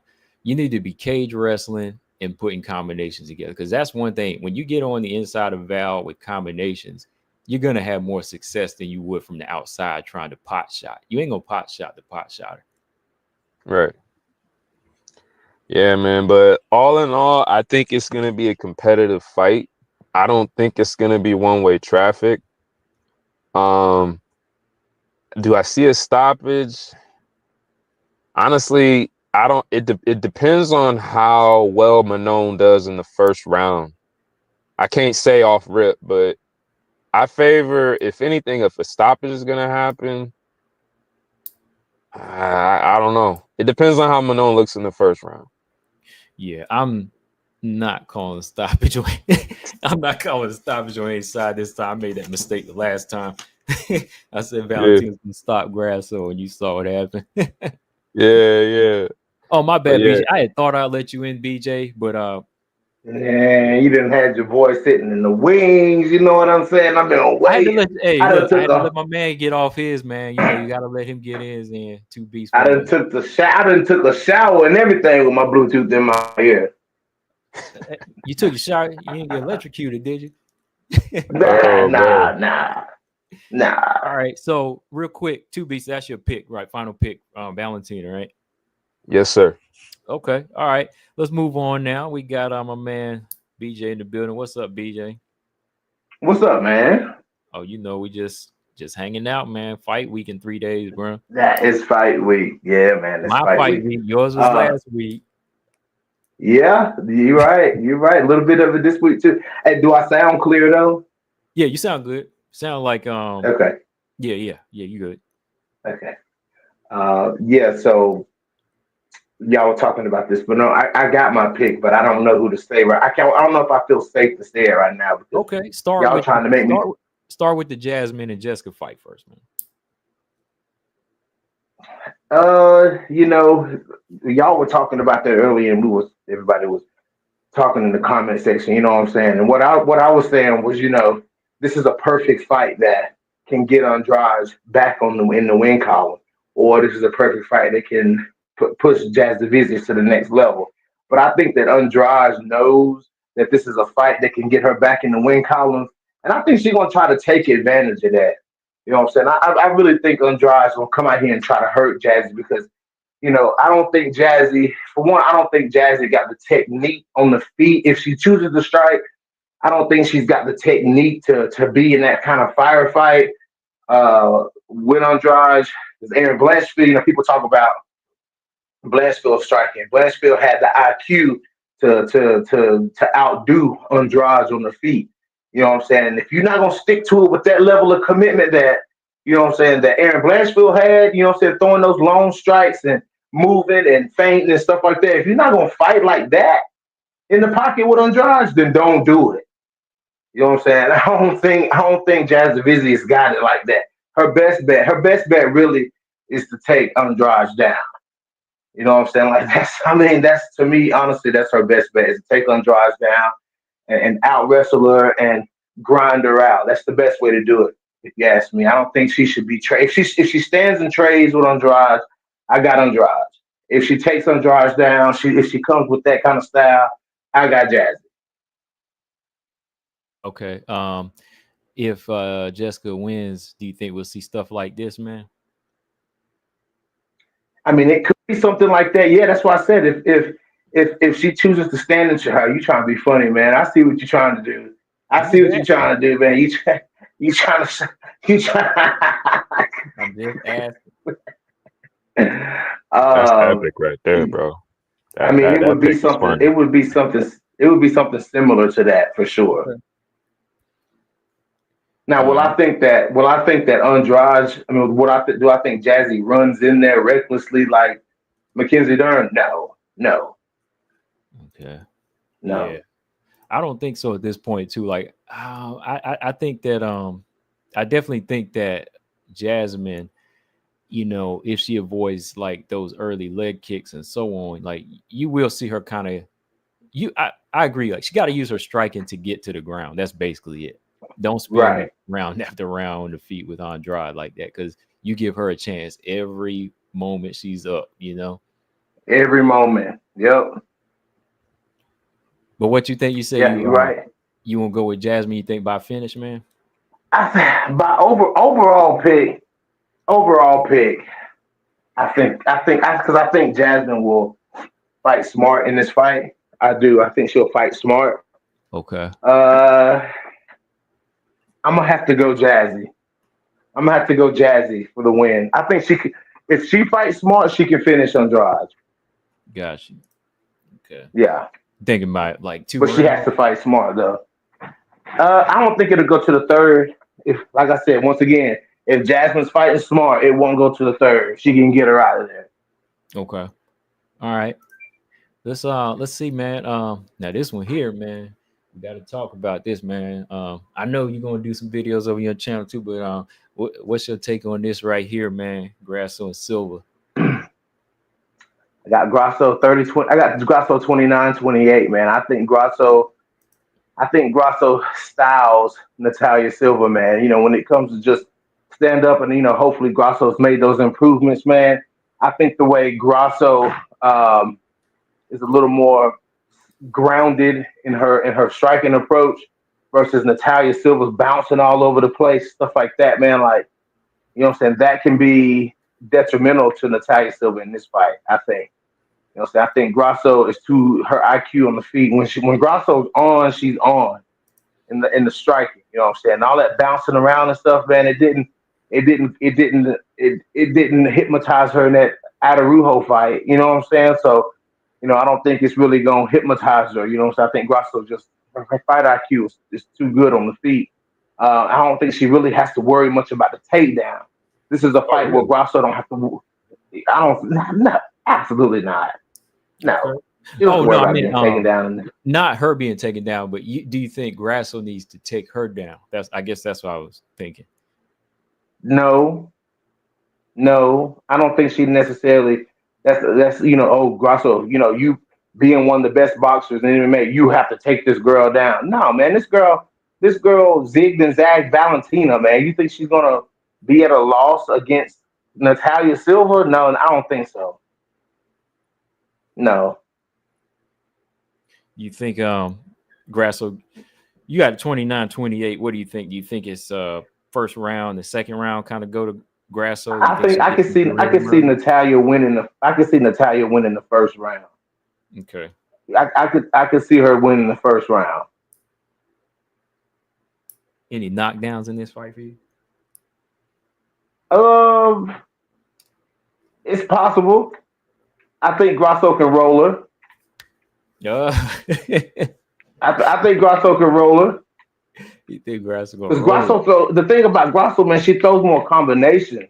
You know Okay. what I'm saying? Versus Natalia Silva don't really throw combinations like that. She's really like a pop shotter.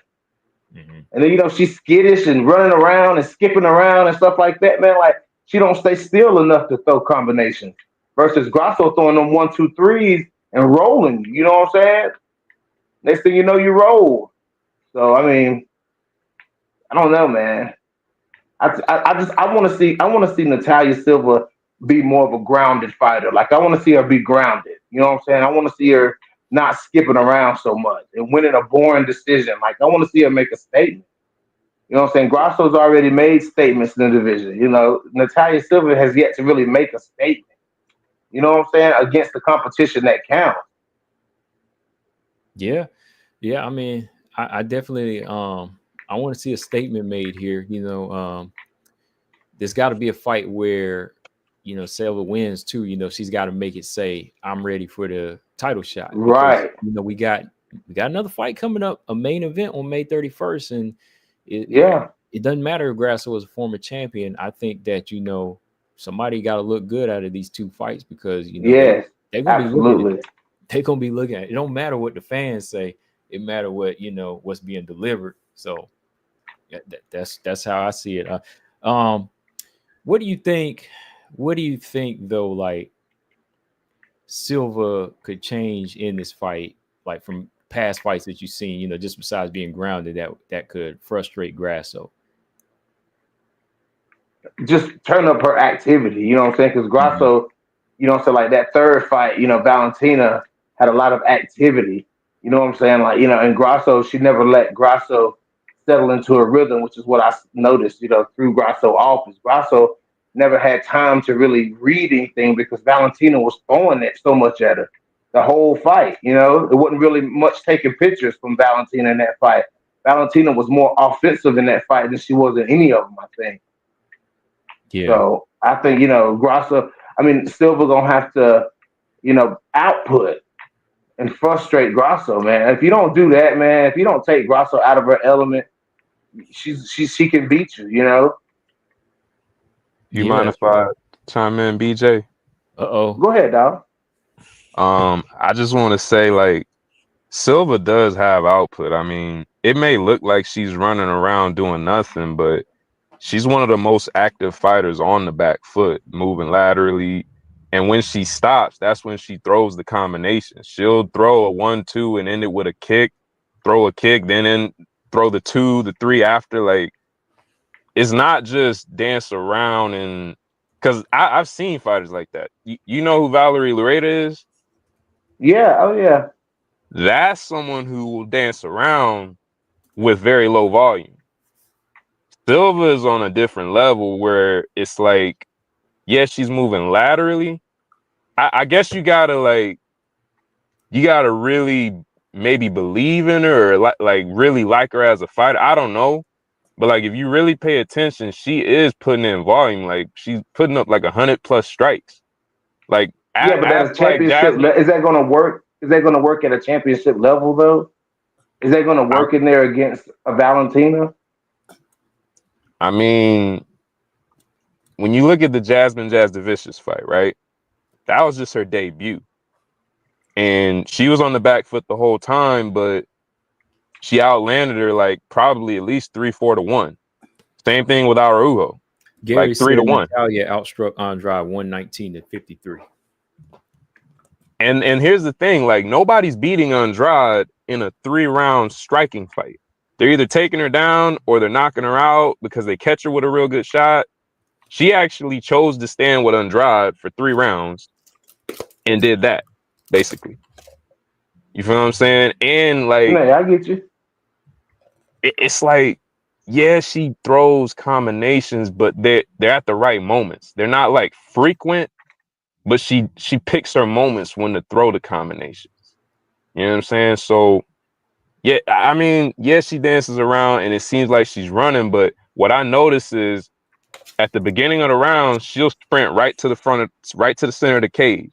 And then she catch you a couple times and then she'll start moving because the fighter be frustrated, like, oh, she just hit me. And now they start chasing her. I noticed that a few times. She'll stick you a few times and then start backing away and start having you chase her. And then she'll just start pop shotting you on the back foot. And so it just frustrates fighters. And I don't know. Maybe I'm buying too much into it, but I don't see anybody else clearly winning rounds the way that she's doing them. Like she's outstriking people 2-1, 3-1, 4-1 every single fight. But look at who she's done that to though. So Viviane Araujo ain't a good fighter though. I mean, I know she's not a champion. But does Araujo have the same kind of IQ on the feet that Grasso does though? I mean, look at how that fight played out. You gotta look at who she did this stuff to. You know what I'm saying? Like, you know, look at who she, like, for instance, look at who she's finished. You know what I'm saying? We haven't seen her finish anybody else since then, right? You know what I'm saying? Look at the people were talking about, you know, a year or so ago, people was talking about Taila Silva as this deadly knockout artist, and that talk kind of went away. You know what I'm saying? Oh, Taila Silva gonna finish and knock out all these girls, and that talk kind of vanished, you know, because it didn't happen anymore. You know, I mean, anybody look at that.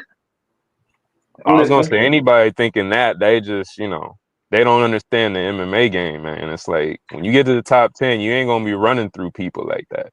No. But I mean, I wasn't saying that. I didn't think that. I just saw that her striking was way more effective and deadly than most people based on her speed and based on her shot selection and the fact that she carries power with her shots. Like she dropped Araujo when she threw a combination while she was on the back foot. You know what I'm saying? So it's not like she don't carry power with what she's doing. It's not like what she's doing is just, you know, she's just running. You know, it's very calculated what she's doing because she'll pot shot you, get you chasing her, and just rinse and repeat. And it frustrates the hell out of these fighters. And it's like, I don't know. Now, granted, she's playing Grasso. It's a whole different ballgame, which is why I said it depends on how she do against Grasso. Whether I'm going to say, like, this weekend to me is the battle of who is the most dangerous in the flyweight division right now, or the biggest problem. This weekend decides that, in my opinion, between these 4 women. So depending on how she does against Grasso, then I'll say, okay, yeah, she's definitely the biggest problem, or not, or I'll say Manon or Valles. But by the end of this weekend, I'll probably be able to determine that. All right. So, all right, BJ, I know you got 29-28 for Alexa Grasso. How about give you a little bit of time to think? What you think, man? The main event. I think Manon need to probably get her emotions in check. You know what I'm saying? I think it's just a little bit. You know what I'm saying? I don't think she's too much right now, but I think she's a little like I think she's a little personal with it. You know what I'm saying? She's making it very clear that she really don't like Valentina. I just want her to, not fight with that in the back of her head so that, her mind is clear and she can make smart decisions because she's going to have to be smart in there. Like, I want to see a smart Manon versus. Huh? I wanted to see where she, did she say it in a recent interview? No, she just, just the way she's talking, you can tell that she don't really like Valentina. With all the trolling and stuff like that. Like, I feel like she kind of personal. You know what I'm saying? I didn't really get that vibe. Maybe I'm over. Yeah, say it again. I didn't really get that vibe. I was watching the press conference just a few hours ago, and she was just like, "I just wanted my shot." She was like, everybody kept talking about Wei Li. That's why she felt disrespected. So she was just like, she just wanted to make sure she got a shot. Yeah, but with the trolling and stuff, beforehand and stuff like that, you know what I'm saying? Like after the Aaron fight, made me kind of feel like she didn't like Valentina. Maybe it's just, she gonna troll whoever the champion is. You know what I'm saying? I think maybe it's something like that, but I don't want Manon coming in there fighting like that. She gonna have to be smart, you know what I'm saying? I don't want her to blow her chances because a lot of people are watching this fight, you know what I'm saying? A lot of people expecting a lot of things from Manon. But technically, you know what I'm saying? I think it's gonna be a hard fight for both of them. You know what I'm saying? Especially it has the potential to be a boring fight. We gotta remember they both counter strikers. You know what I'm saying? And then the stances on top of that is gonna make it, it's gonna make it a weird fight, So it's got the potential to be boring. So I'm not expecting much. I'm excited for the fight, you know what I'm saying? But I'm not expecting a brawl or something like that because it can turn out to be very tactical, very technical, So to me, it's gonna come down to who makes the smarter decisions in there. Is Valentina gonna try her hand at bodying up Manon, or is she gonna use her striking skills, and try to pick Manon apart. How do you combo and 2Bs? Let me ask y'all this: with them both being counter strikers, etc. How do y'all think that part of it is going to play out? Like, who's going to lead the dance? What kind of style matchup is it going to turn into with two master counter strikers? I'll let you go first, 2Bs. I have no idea, sir. My gut tells me Val because we've seen more of her counter striking at a high level. So just purely based on just more film, I guess, more experience. And I actually have a counter question too after a combo goes. Like something else I thought of. But go ahead. As far as who leads, man, I really think it comes down to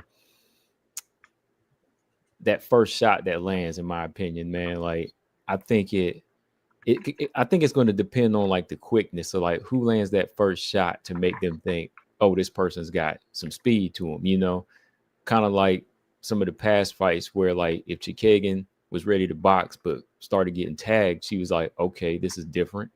Same thing with like Lauren Murphy. Like when Lauren said she got hit, she was like, I ain't never been hit that fast before, So it all kind of depends on like what type of respect is shown from the champion, because that's just how it works sometimes.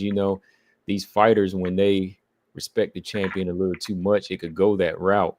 But I think if Manon feels like I am the champion herself, like that she's a fighter with her own tools and her own experience and ready to test them, man, like, she's going to know that, okay, if this is not working, then let me take the lead here. Let me put the pressure on.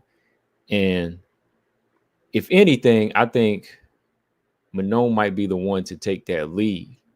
And it would be wise for her to take the lead because, Valentina been fighting at a UFC level for so long, counter-striking a lot of these people and putting them in their place. Like even Amanda, Amanda Nunes. Amanda might have won those fights, but Amanda didn't clobber her like she did so many other fighters. Why? Because that quickness, So I think it's wise for Manon to take that lead and not play counter striker with her, And leg kicks. Yeah, definitely. That's all of that. That was a majority of what Amanda landed was leg kicks on her. Yeah. but it's so dangerous to take the lead against Valentina, though. We've seen Grasso do it, but it's so. Even when Grasso did it, even then, she was very cautious with it, very calculated.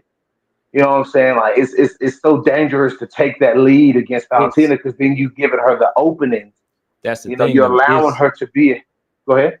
But that's the thing is even more dangerous to. Oh, I think BJ cut out. I'm gonna let him come back in first. Hey BJ, I want you to come back in before I get to what I was gonna say. Hold on. You got cut out, BJ. Let me drop the link again.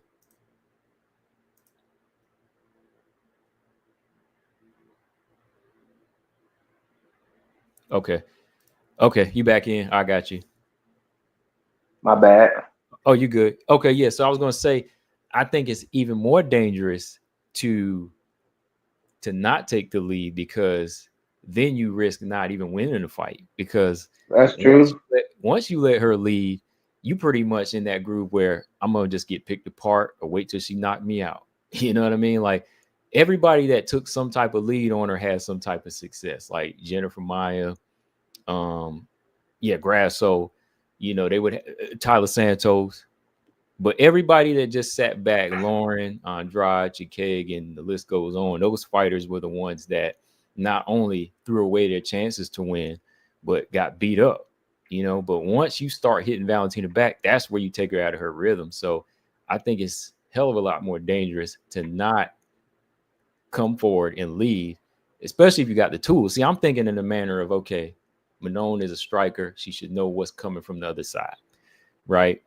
I can play offense. I can play defense now. So knowing if she's got the tools and she's championship ready, she should know I can take the lead in this one because this person's counter striking skills are too good. And if I sit back, they kind of been grandfathered into it where she already knows what's coming. Like you see that right hook that Valentina was landing on Grasso in the third fight? Yes. She didn't throw it too many times, but stuff like that, you can't let her get into that groove. Like you a boxer, but still like you were showing her respect that you didn't show her in the first two fights, So it's like that's the type of stuff I'm talking about. Like you sit back and show that respect, then it's pretty much downhill from there. At least if you go in, you get hit with a shot, you could probably take it, recover, and come back. Well, how does Valentina approach Manon though? I think Valentina, number one, she's got to make her quickness known, like right off top. She got to start early, man. She got to start touching those openings that we seen in past fights. She got to start touching them legs and she got to start touching that body early. And, once she starts to feel that kick behind the leg, if Manon reacts to it, that's where she just need to start measuring and start staying from her, start staying in her ground at that mid range that she likes. And that right hook got to be evident. They both got good right hooks, but the way Valentina kind of tilts her head and throws it down, when she tilt her head, that might be open for Manon, the head kicker, So I'm just saying that just kind of switch back to how Manon on her side, like if Manon kind of makes her step in and throw her right hook, she could head kick her. But going back to Valentina, I think it's important that Valentina just beats her and not goes back to that fancy stuff and throws those blinding shots one and two at a time. Don't try to outwork Manon because Manon throw more. She's known for throwing a few more than Valentina. Valentina can get off one or two, go back to the leg kick and kind of rinse and repeat. That's her style. And I haven't really seen too many fighters break that unless they got really good footwork. And I think Grasso is probably one of the better fighters she's ever fought with good boxing footwork. And no cage wrestling. I don't really want to see Valentina like cage wrestling this. I think she needs to go straight forward, just takedowns, and keep it on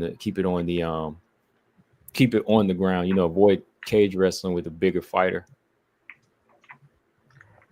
Hey, I got a question for Combo and BJ. What you got? Who is gonna be the less comfortable fighter fighting against a southpaw? Is it gonna be less comfortable for Val or Manon? What was the question? Who's gonna be less comfortable fighting against a southpaw, Manon or Val? Because they both never really fought southpaw. I think it go either way. That's what I was talking about earlier. Like before y'all got on, I was saying like a southpaw can be a southpaw, but even fighting other southpaws don't mean that you gonna have that experience fighting the southpaw. Because southpaws are Yeah, just Combo, you so did touch on that. they're so rare. Just because you are left-handed don't mean you know how to fight a left-handed fighter. Because you used to fighting right-handed fighters. So I think that it could go either way here. It's gonna be crazy, man. I just think that it all depends on whose right hook is better, man. Because that right hook is being hit by a southpaw, the hard right hook, that can kind of change the game, man. Like when Amanda was doing it to Pena, Grasso was hitting Valentina with some of them shots. First and second fight, you really can't get used to it. Because I think Manon like came in as an orthodox fighter. They just kind of switched southpaw, So I can't really call it on this. I can't really call it like who gets more comfortable, Yeah, kind of the same. I kind of think the same thing. You know what I'm saying? Like, who's gonna, it can be either way because they're both on that level. But honestly, I think if anybody out of the two of them, if anybody is uncomfortable, it'll be Manon. Mm-hmm. I think so because that lead hand, man. When that lead hand, it's both the right hand, that southpaw stance, man. It's confusing. It's tricky. That's why you see a lot of people who, in that style matchup, you know what I'm saying, with that stance, you see a lot of them touching that front hand. They paw a lot. You know what I'm saying? They do a lot of pawing at that front hand to try to parry that front hand. You know what I'm saying? I don't think we'll see any of that with these two, but I think if anybody did get uncomfortable, it would be Manon. Yeah. Yeah, I would have to say off of experience. Yeah, because Wildest Moment said Val did fight Holly, but to me, Holly's not really like That's true. She's not really like a traditional southpaw. Like I thought Grasso kind of brought more of a technical skill, even though Holly's full time. Like after a while, Holly got predictable. She got predictable and she knew what was coming. But the thing about Grasso is it was a little bit trickier how she was throwing her left hand and even like her hook on the inside. Some of those shots when they're coming from that angle and you step into somebody's power zones to be different. Whereas Holly, pretty straightforward. She figured her out easy, but Val would probably give her the edge as far as like settling in and being able to find a rhythm this time around, And Manon, the thing about Manon, Wildest Moments, I wouldn't say she really tilts her. She does something worse. Like sometimes she pulls back. When you pull back, you getting kicked. Not really necessarily like the tilt. It's the pullback. It's the pullback with her. Like you never pull back. You never pull Taila back. pull back too. Yeah, I hate the pullback, man. Even in boxing.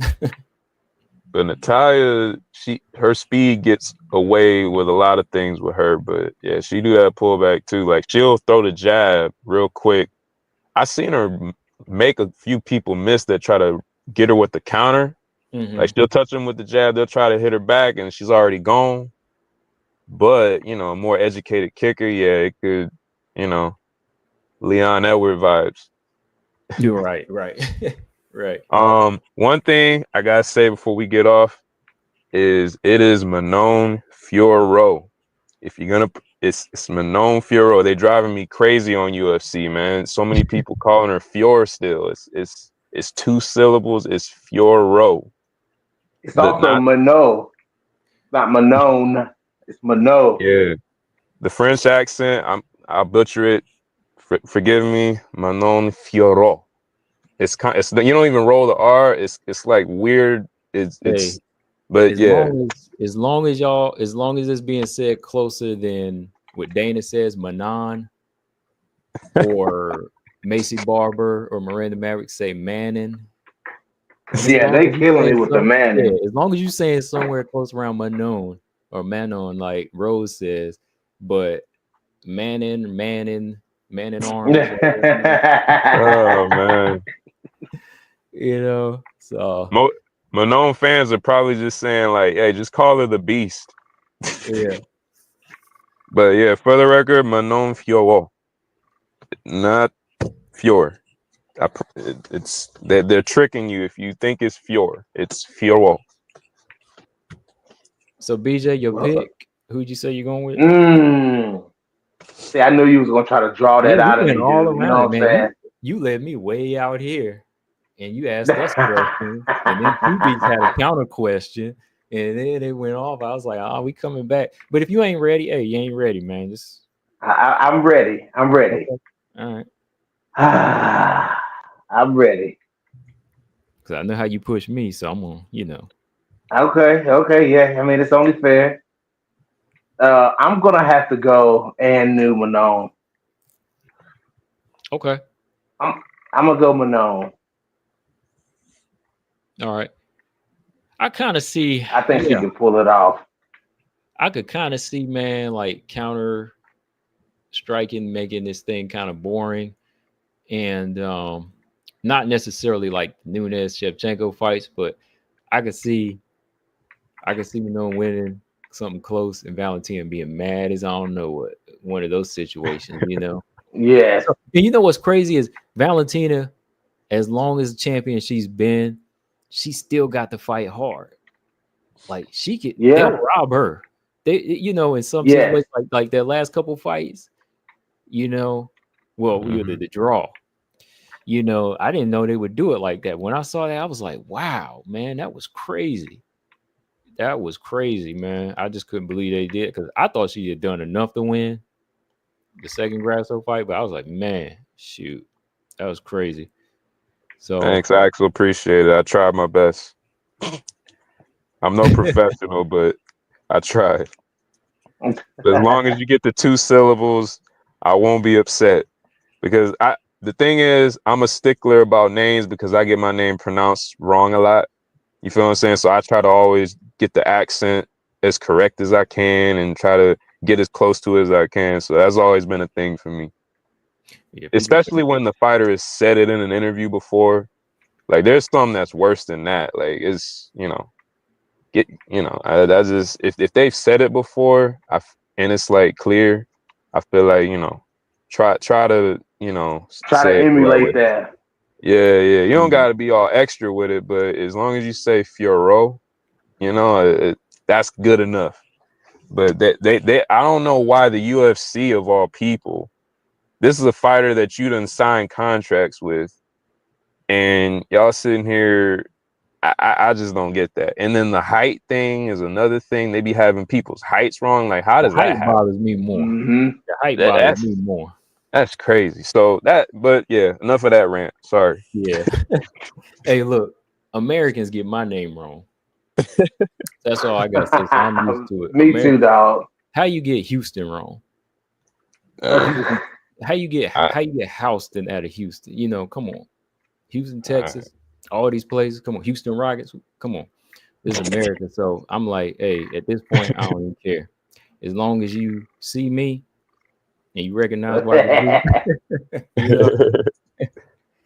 Try JJ's name, Joanna Janjurjic.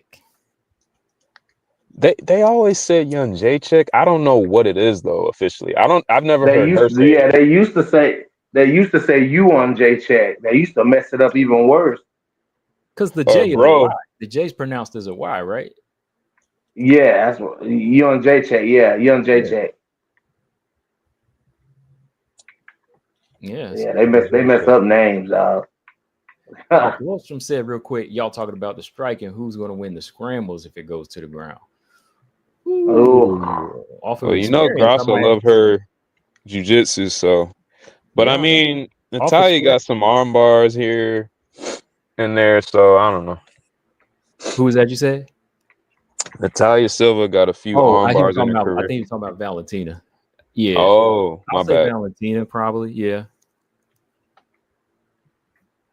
But then again, she missed a couple of them in that Taila fight, though.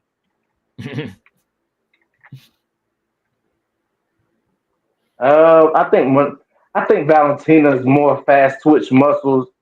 You know what I'm saying? I think her core Valentina is strong. I mean, Manon's strong too, But Valentina, man, like, you know, her body is strong, man. We seen it in that Andrade fight, man, when Andrade was trying to body her. You know what I'm saying? Like, she was planning, you know what I'm saying? She real strong in those positions. So, I don't Yeah. know. That's a good question. Yeah, yeah. I'm ready to see some of this Saturday night, y'all. But on that note, man, yeah, good show, man. Man, I don't know like what time I'll be on live to call it, but I will try to be at least on for that co-main. And well, the co-main for us is The Grasso, main, yeah, the and then the co-main main is event for Grasso us is Silva. Valentina and Shevchenko. So I got to be on for that Right. co-main and main. You know, I would love to get on because I know I got some stuff to do. So I don't know if I'll be on for Jessica and Jasmine. Shoot. Uh, but yeah, it's gonna be a good fight night, y'all. I'm ready for it. You know, if I am on live, I'll take a link from y'all's reaction after the fights, Okay. especially if Okay. it's something nuts. If it's something crazy, hey, hey, Hey, I Roger might said jump Ray on if taking it's something the crazy. What'd you say? I might jump on if it's something crazy happen. You just never know how the wind blows. I'm on. Yeah, my Oh man. notifications will be off all of Saturday and Sunday. So Oh Oh, I, man. come on, two B's. Come on, two B's. Stop tripping, man. I, nah, man. What I'm saying though is like I can't watch it live, so mhm. ain't Oh yeah, nobody. yeah. So you gotta turn your notifications off. Yeah, because then Yeah, the yeah, man. notifications tell you what's up. Yeah, yeah, yeah. I feel Mhm. that. Cause as soon as Combo or you post something, I'ma see something in my bar. It's gonna be like such and such knocks out or whatever. I'm gonna see the header. And nah, man, forget that. In fact, You ain't gonna see nothing but you smoke. already know, dog. Heck, I might even see a thumbnail by mistake. Oh no, Oh no, no, no, man. no. Yeah. I've done that before. I've done that before with shows, man. Like shows like, you know, Walking Dead or something like that, and I see Mhm. somebody dead. I'm like, dang, I meant to watch that. Somebody took, you know. Yeah.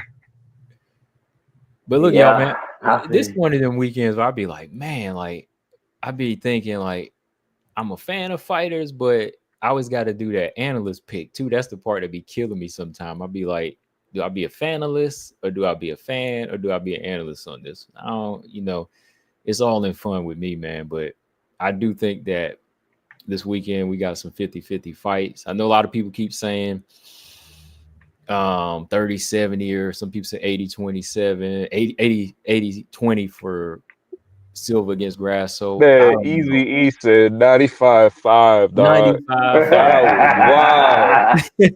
I'm the Easy E biggest Silver tripping. fan in this chat, Yeah. man. I ain't call that crap. And look, if I'm be he watching lose, that sweating bullets. and look, if she lose, I'm gonna have to send him some crow, man. Don't do that, man. We both gonna be eating crow. You gonna get the biggest part easy. Gabby That said was so thoughts on funny. Dakota Ditch was fight news. Oh yeah, Samiko Naba, that's probably the best fighter they can give her outside of the tournament. That's the best fight she could probably get right now. I probably gotta go with Dakota though, man. I think a Naba take one too many hits, you know. Sometimes I think she get caught up in that. But she Uh, only lost to Denise Killhouse, though. she what? She only lost to Denise Killhouse, and there wasn't no blowout. Yeah, it wasn't no blowout. It really wasn't. It was competitive. Wasn't it that jab that was getting her? Yeah, she kept coming And straight them in. leg kicks. Mm. listen, listen to bitch. He said them leg kicks. It it was, man. Denise Killhouse was slamming her legs. Yeah, yeah. All right, who you got? Combo JDM or Bilal? I Kind of got going for Bilal and still. Bilal looking unstoppable, man. yeah, yeah. To an extent. I mean, the way he made it look easy against Leon was when the other quote unquote wrestlers struggled, he just went in there and made it look easy. And he made Mm-hmm. it look easy against Sean, who just got done stopping Leon. Mm-hmm. So it's like, yeah, Bilal looking pretty dangerous. But then again, I ain't never seen Jack fight. I don't think so. Mm-hmm. Keep in mind, I'm a casual. He's y'all. devastated. He's devastated. He's like he knocks people out. Mm-hmm. Yeah, that's what I figured. He was like dangerous striker, but I never seen it though. But I'm casual men's fan, hardcore women's fan. So yeah.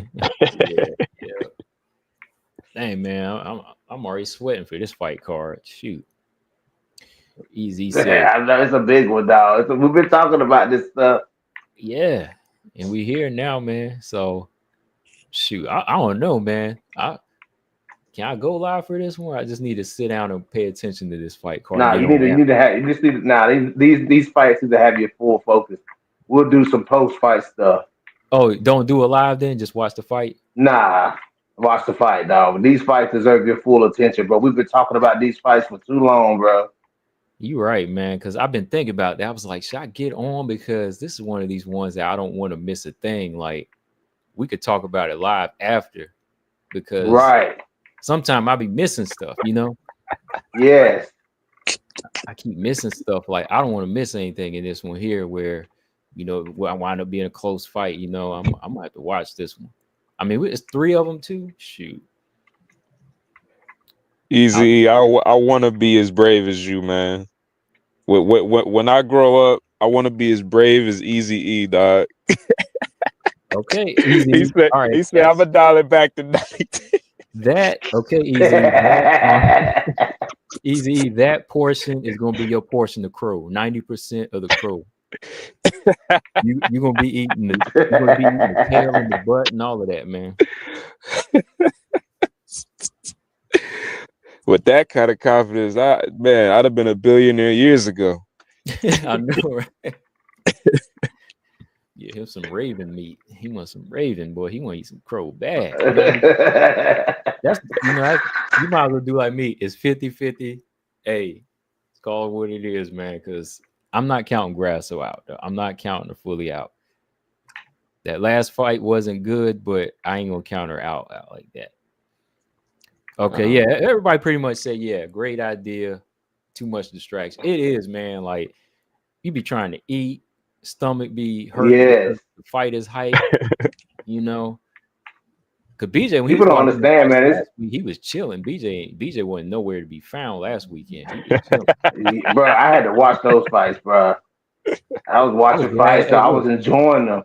I was glad 2 of your fighters won because I don't think I would have saw you again if I. Yeah, you wouldn't have saw me, bro. You wouldn't have saw me, bro. You wouldn't have saw me for a while. Nah, I'm just playing. No, but that's real. I had some kind of victory at least, man. Oh, you had 2. That was huge. That was a huge victory, I know. man.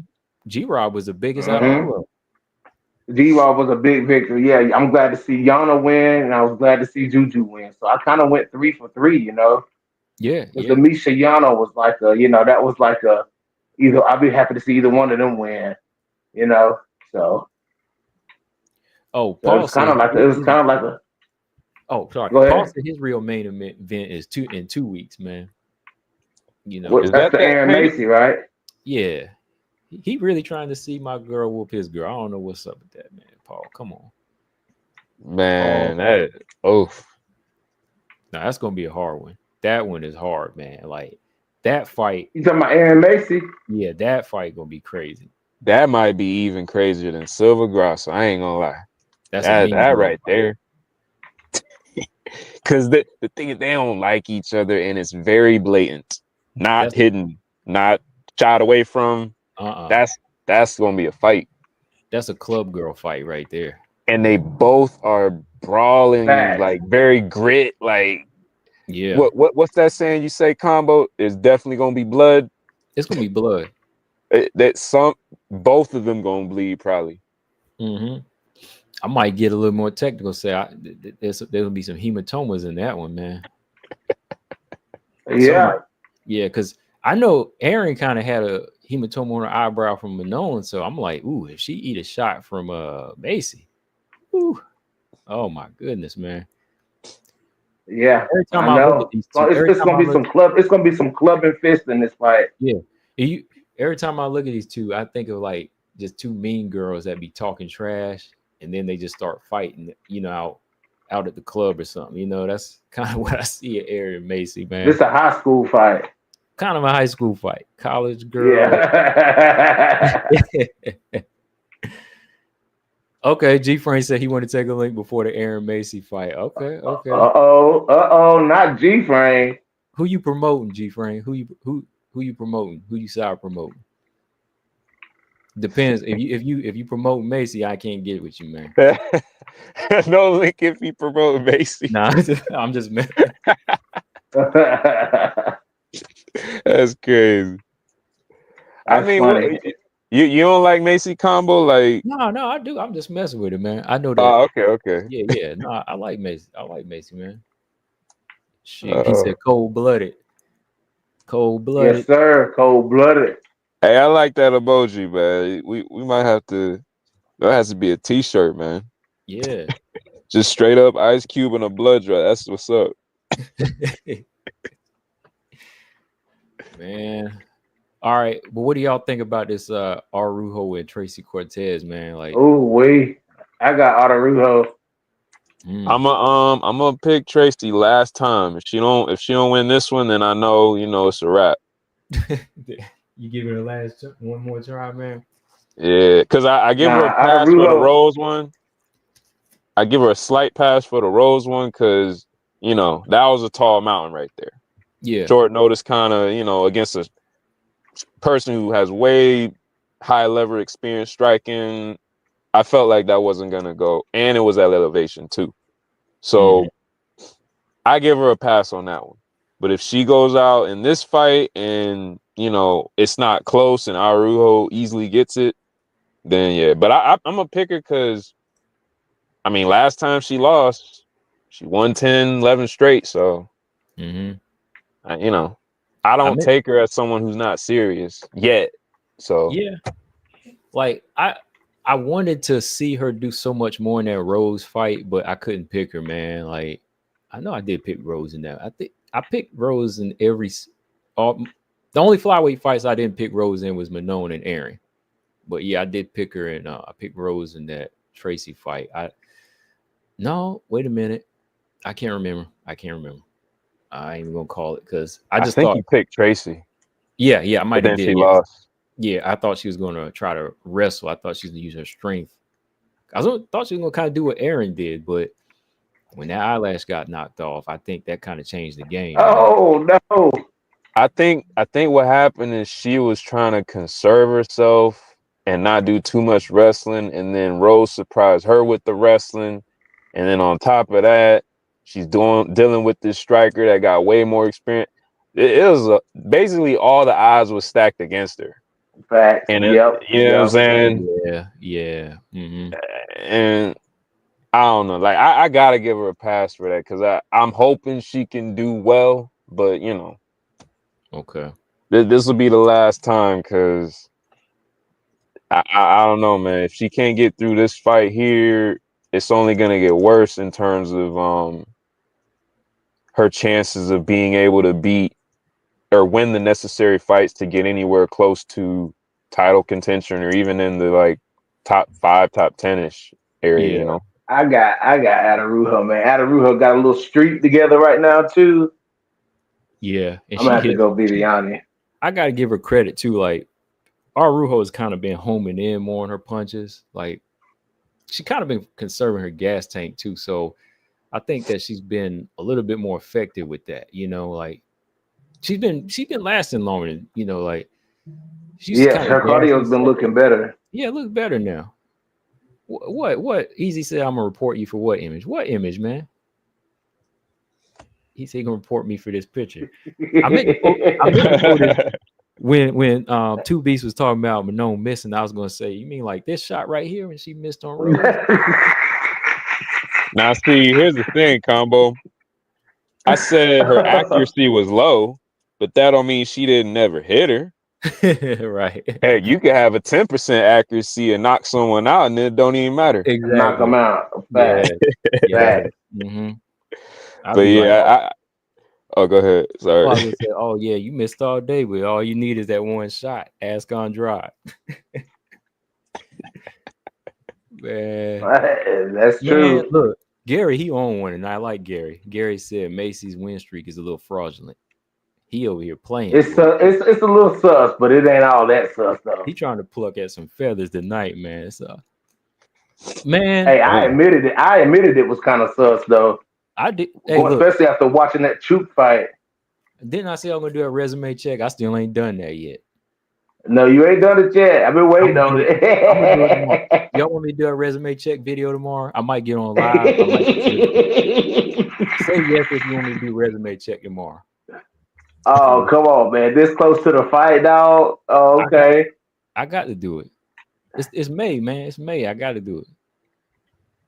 Yeah, we right here. I got to do it, man. Colosseum said Casey. I'm down with it. Casey O'Neill versus Kareem Silva. Is that made? No, it's Colosseum is volleying for that fight. He wants that fight. Oh, he wants that fight. Yeah, he wants that fight. Man, Paul earlier said Casey O'Neill was on a podcast and she was talking junk, man. She was talking about, I guess Valentina's going to win. She said Manon ain't got nothing. She want to fight Manon bad, bro. Too bad. Oh, here we go. I mean, I'm just saying, man, too bad. Like, you got to get there. No, I feel that. You got to get there. So that's what I'm saying. Like, she can't even talk junk. Like, don't say Manon ain't got nothing, but you ain't even there. Like, come on. That's true. Like, if Aaron says something about Manon, that's different.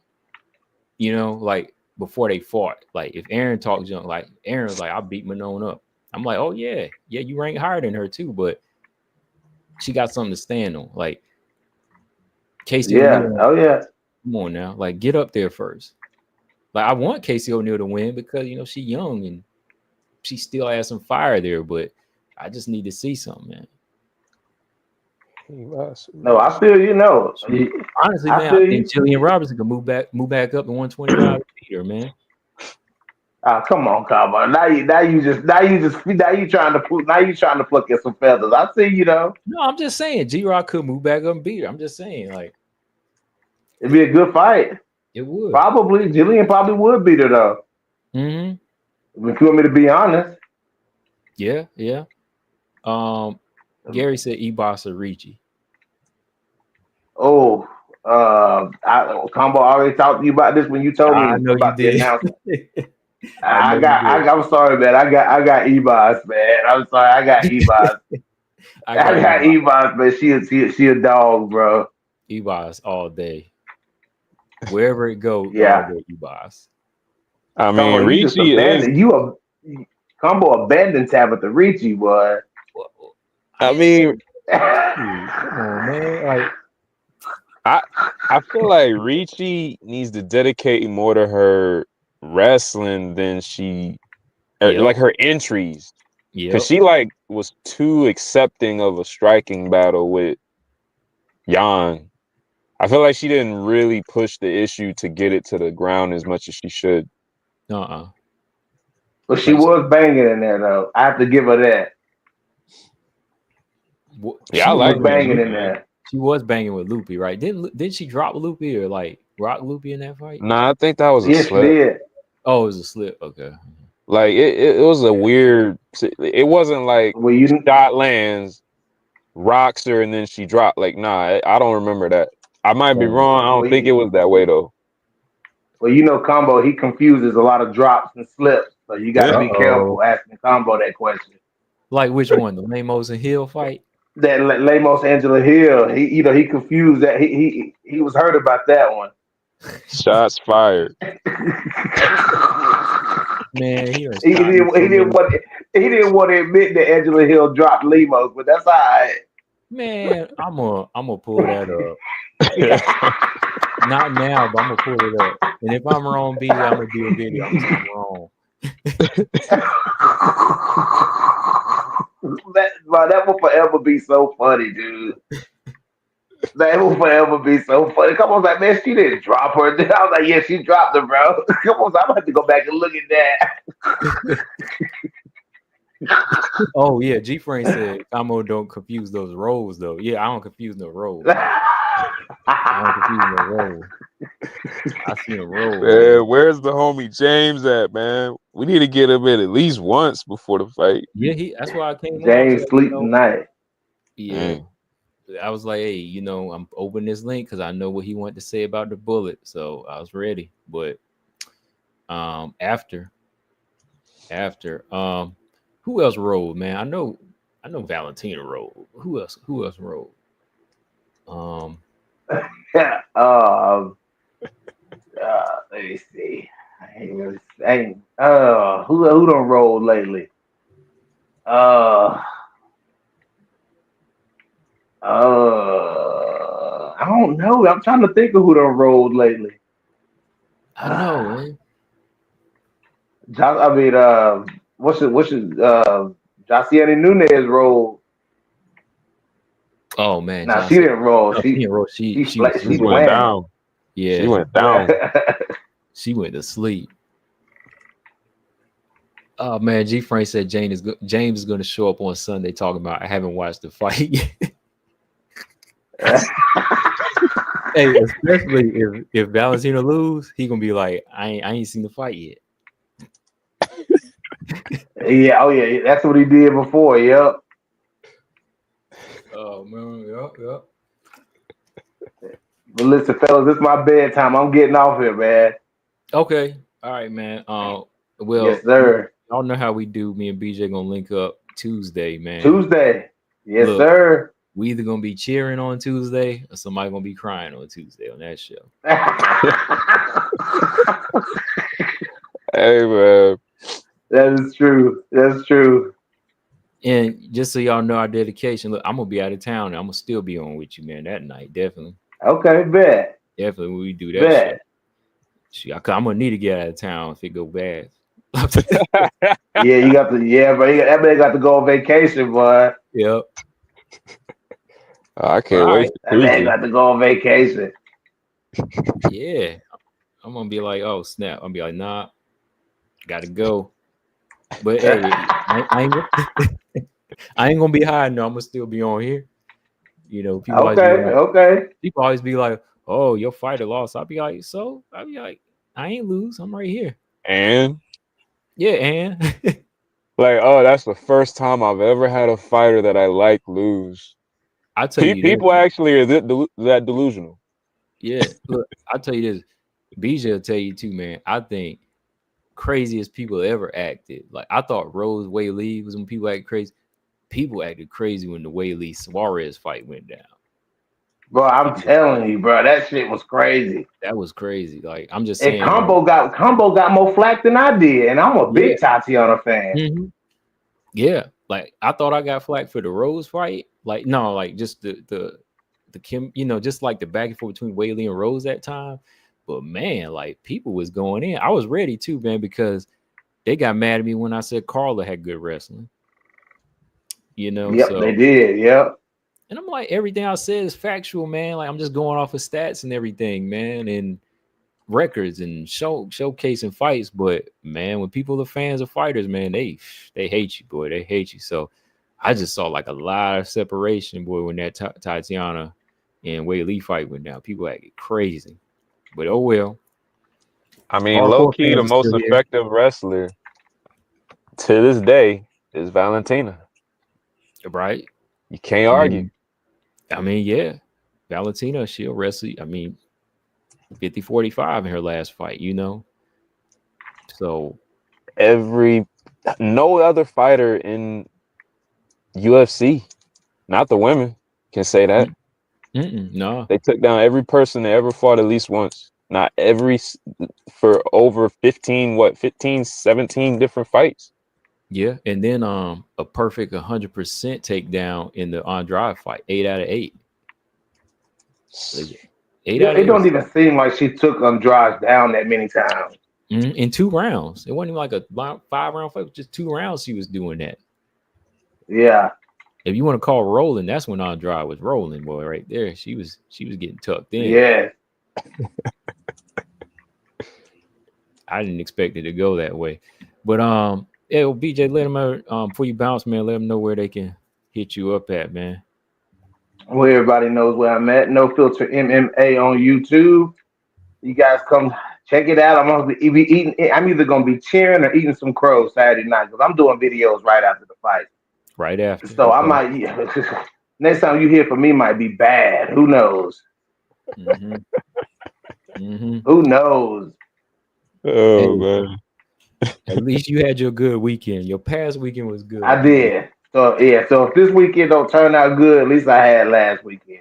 At least you had last. Oh man, Golly. I ain't even gonna eat before this fight. I might not be able to eat I don't after. think you know what, Combo. I don't think I will either, dog. Mm-mm, I ain't. I need that energy. I don't Because want you no know when stomach you eat, aches. they be trying to make you go to sleep. Mm-hmm. Make your stomach hurt. Nah. Yeah, yeah. But yeah, make sure y'all subscribe to my man BJ. We on the road to a Yes, sir. thousand. On the road to Yes, a sir. thousand over there. And yeah, man. We will get up though. I'll catch you in the Yes, next one sir. Yes, sir. All right, man. All right, two beats. I'll holler at you later, man. All right then, bro. Have a good one, man. Yes, sir. Peace out. later. All right, two beats, man. I appreciate you coming on. Always got some good takes. You know what? Leading up to this fight, I'm gonna cut your clips out from your takes. I'm gonna put them up because you always give some good info as well as BJ, man. But I'm just ready, man. I'm just ready for this fight weekend. And look, I ain't gonna hit you up or nothing. I ain't gonna spoil nothing for you, even no matter how excited I get, man. It's okay.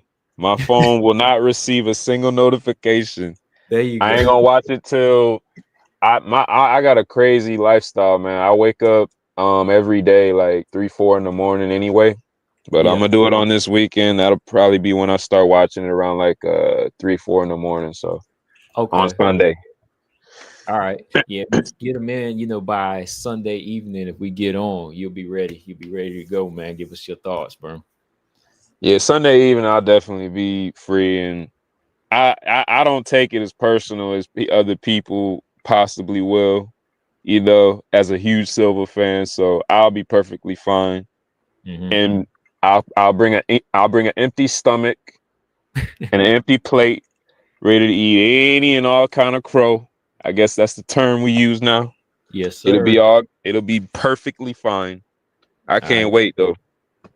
Yeah, yeah. I'm with you, man. Like I'm the same way, man. Like watching fights for so long, there come like earlier when I was doing this, and even before I was even on here, like the fights that you invest in, but now it's more just fun and excitement. And Hmm. as somebody who's watching them and calling them for people, you just have to call it down the line sometimes, Yeah, and you draw that line. You just be like, well, so and so didn't do this and they didn't do that, and it makes me mad seeing my favorite fighters not working sometimes. So yeah. Yeah, and I took that plunge again, man. I started back watching pro wrestling again, man. oh, okay. So I got a pay-per-view from pro wrestling I'm gonna watch, and I got MMA. So yeah, my weekend's gonna be amazing. Oh, Um you locked in. Okay. to answer Colosseum question, I don't want to throw my phone pretty much. I don't trust my internet connection, and all it takes is a split second and it's a wrap. You might miss something, this, that, and the other, because I watch everything on my phone, do everything on my phone pretty much. Mm-hmm. And so what I do my thing. I ain't gonna shy away from it. I find a way to watch it, whatever, so that I can pause, rewind, like not online, but like downloaded where I can, I don't got to worry about an internet connection. And that's why I'm able to like go back and watch fights and watch like every single exchange and see what landed or what didn't, just in case I want to do a video, proposing my arguments of why a fighter did better than the other or whatever. So, that's pretty much what it comes down to. I like to be able to pause, rewind anything I want without an internet getting in my way of anything. Cause I done had horrible history with like buffering and phone messed up or all type of crap. Like I remember the one time I think it was Hulu or something. I was like, you know what? I'm gonna stop watching stuff for free, whatever. Paid money to watch get Hulu, right? I did the little subscription thing. The one specific show I wanted to watch before that, like that subscription, they're like, oh no, you gotta pay extra to be able to watch this particular show. Mm-hmm. And ever since that day, I was like, not gonna happen. I'm not paying to watch a damn thing. It's just not gonna happen. Like, the only reason I do Amazon Prime is because I get so much stuff shipped to me that I gotta take advantage of that, not having to pay shipping fees. So what you get on top of that is Amazon Prime Video. That's all I got. That's the only reason why I even use Prime Video, is because it's just there anyway. Yep. But Netflix, Hulu, all that other type of crap, you could forget about it, man. I'm not gonna give them my money when all they're gonna do is essentially rip me off, screw me over, give me a product that's less quality than what I'm paying for. Like, I understand how servers work, and I understand how much it costs roughly to run them, and we're getting way overcharged anyway in comparison to what they need to be able to provide us the service. And it's just like, there's so many things that go into why I'm not gonna go down that route anymore, because when I tried to do the right thing, it's like, nah, you ain't paying enough. Right. So it's like, nah, man, screw that, man. I ain't about it. Nah, we can get a little bit more out of you. You ain't paying that much. That's like, they always do that stuff. Like, even like, there was a point when I started to do the Zone, right? The Zone used to be like $9.99, and this was like years ago, right, when they first came out. Then you jump from $9.99 to, like, I think it was like 30 or 40. And it was like, hey, y'all better go ahead and if y'all don't want to keep it, okay, back out now. I made sure I backed out, because like that next day they were going to raise the price on everybody. So I was like, nah, man. I was like, I'm not touching this anymore, And the Zone wasn't showing good quality stuff at that time, like to make you want their app like that. So I was like, forget that, man. Yeah, and then like what really drove me nuts is, and then the reason why I can't watch a lot of the MMA fights I want to watch is because they're like, oh, pay this for this particular platform, and then they're like, oh, you gotta provide us with your cable provider. I'm like, yo, what is the point in me paying you, bro? Right. I'm trying to figure this out. Like, we're in the technology age. This supposed to be cut the cable, right? And you gonna turn around and be like, oh, but who's your cable provider? No, man, like you. Like, that's why I'm paying you, so I can watch this content, right? So, man, I got endless amounts of rants to just kill vibes for days on people, and I just don't want to go any further, man. Just know I have a thing about paying for content, and it's just like, I've tried. I'm not someone who's just a cheapskate. You feel what I'm saying? Like, I tried to do the right thing and got screwed over in the process. So now I can't mess with y'all no more, because it's like, you see what UFC's doing. It's like every year another $5, another $10. Boy, we're gonna be doing $150 a pay-per-view. Yeah, right. You know what I'm saying? So, if I'm a millionaire, sure, I'll go ahead and do it. But nah, man, like, yeah, that's the reason, Colostrum, if that answers the question. Well, maybe you need to on your channel need to do a video, man. Let us know like what they need to do as far as fixing their process when it comes to fight apps in general. To get people to buy, what do they need to do? I like to see you do that in the video, just kind of let us know who's on the right track. Like, you got apps like BKFC, you got their app and so on, but these other ones that try to take advantage of paying for the app plus a pay-per-view, Yeah, that's a good idea, Combo. Matter of fact, yeah, you just gave me a great idea. I'll go ahead and put that together, man. Because there is definitely some that do a good job, you know, like Amazon Prime. I don't give them flack about the whole paying more for ads, because the thing about the Prime membership, it's not solely for the video streaming.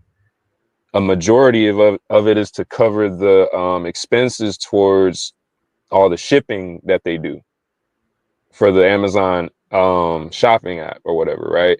Mm-hmm. So I understand why they was like, oh, we're gonna charge a little bit more for ads. There's a workaround to that. I don't want to say it so that they don't take it away, but Right. but there's a workaround it. But you know, but still though, like I don't mind it, because at least it's, you know, that's not specifically like, if it was just Prime Video, they're like, oh, it costs $10 a month or it costs $20 a month. Here's the service. There shouldn't be no ads, bro.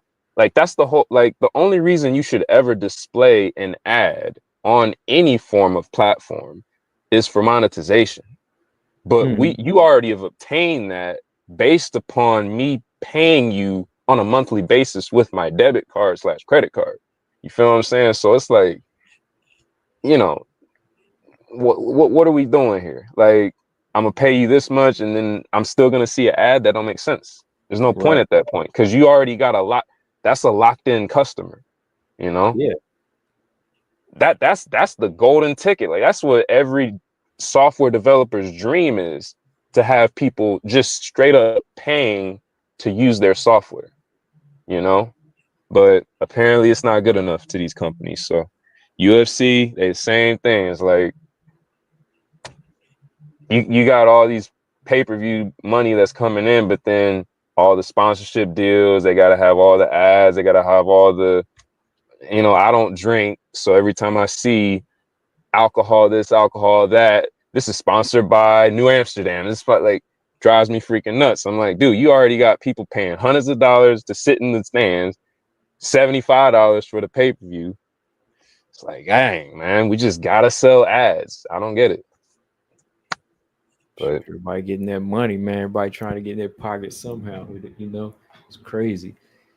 But shoot, man. Yeah, man. It's been fun. Been on here almost 3 hours. You know, couldn't help it, man. You know, we get caught up in this fight game, but good two beasts. Don't be a stranger around here, man.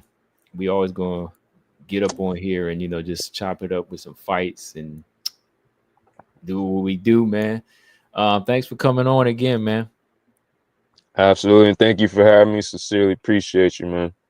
Oh yeah, same here. And hopefully I'll see you Sunday with a bright smile on my face. Hopefully, let's fingers crossed, man. Right. And that's if the fights are good. Okay. I'll just say that for people. As long as we get good fights, I'll be fine. All right. Oh yeah, that's that. Now that's the what the Easy E was talking about 90-10. That's the 90-10. The Yeah. fights being good. Right. Exactly. That's Yeah. the 90-10 easy. Yeah, right there. Mm-hmm.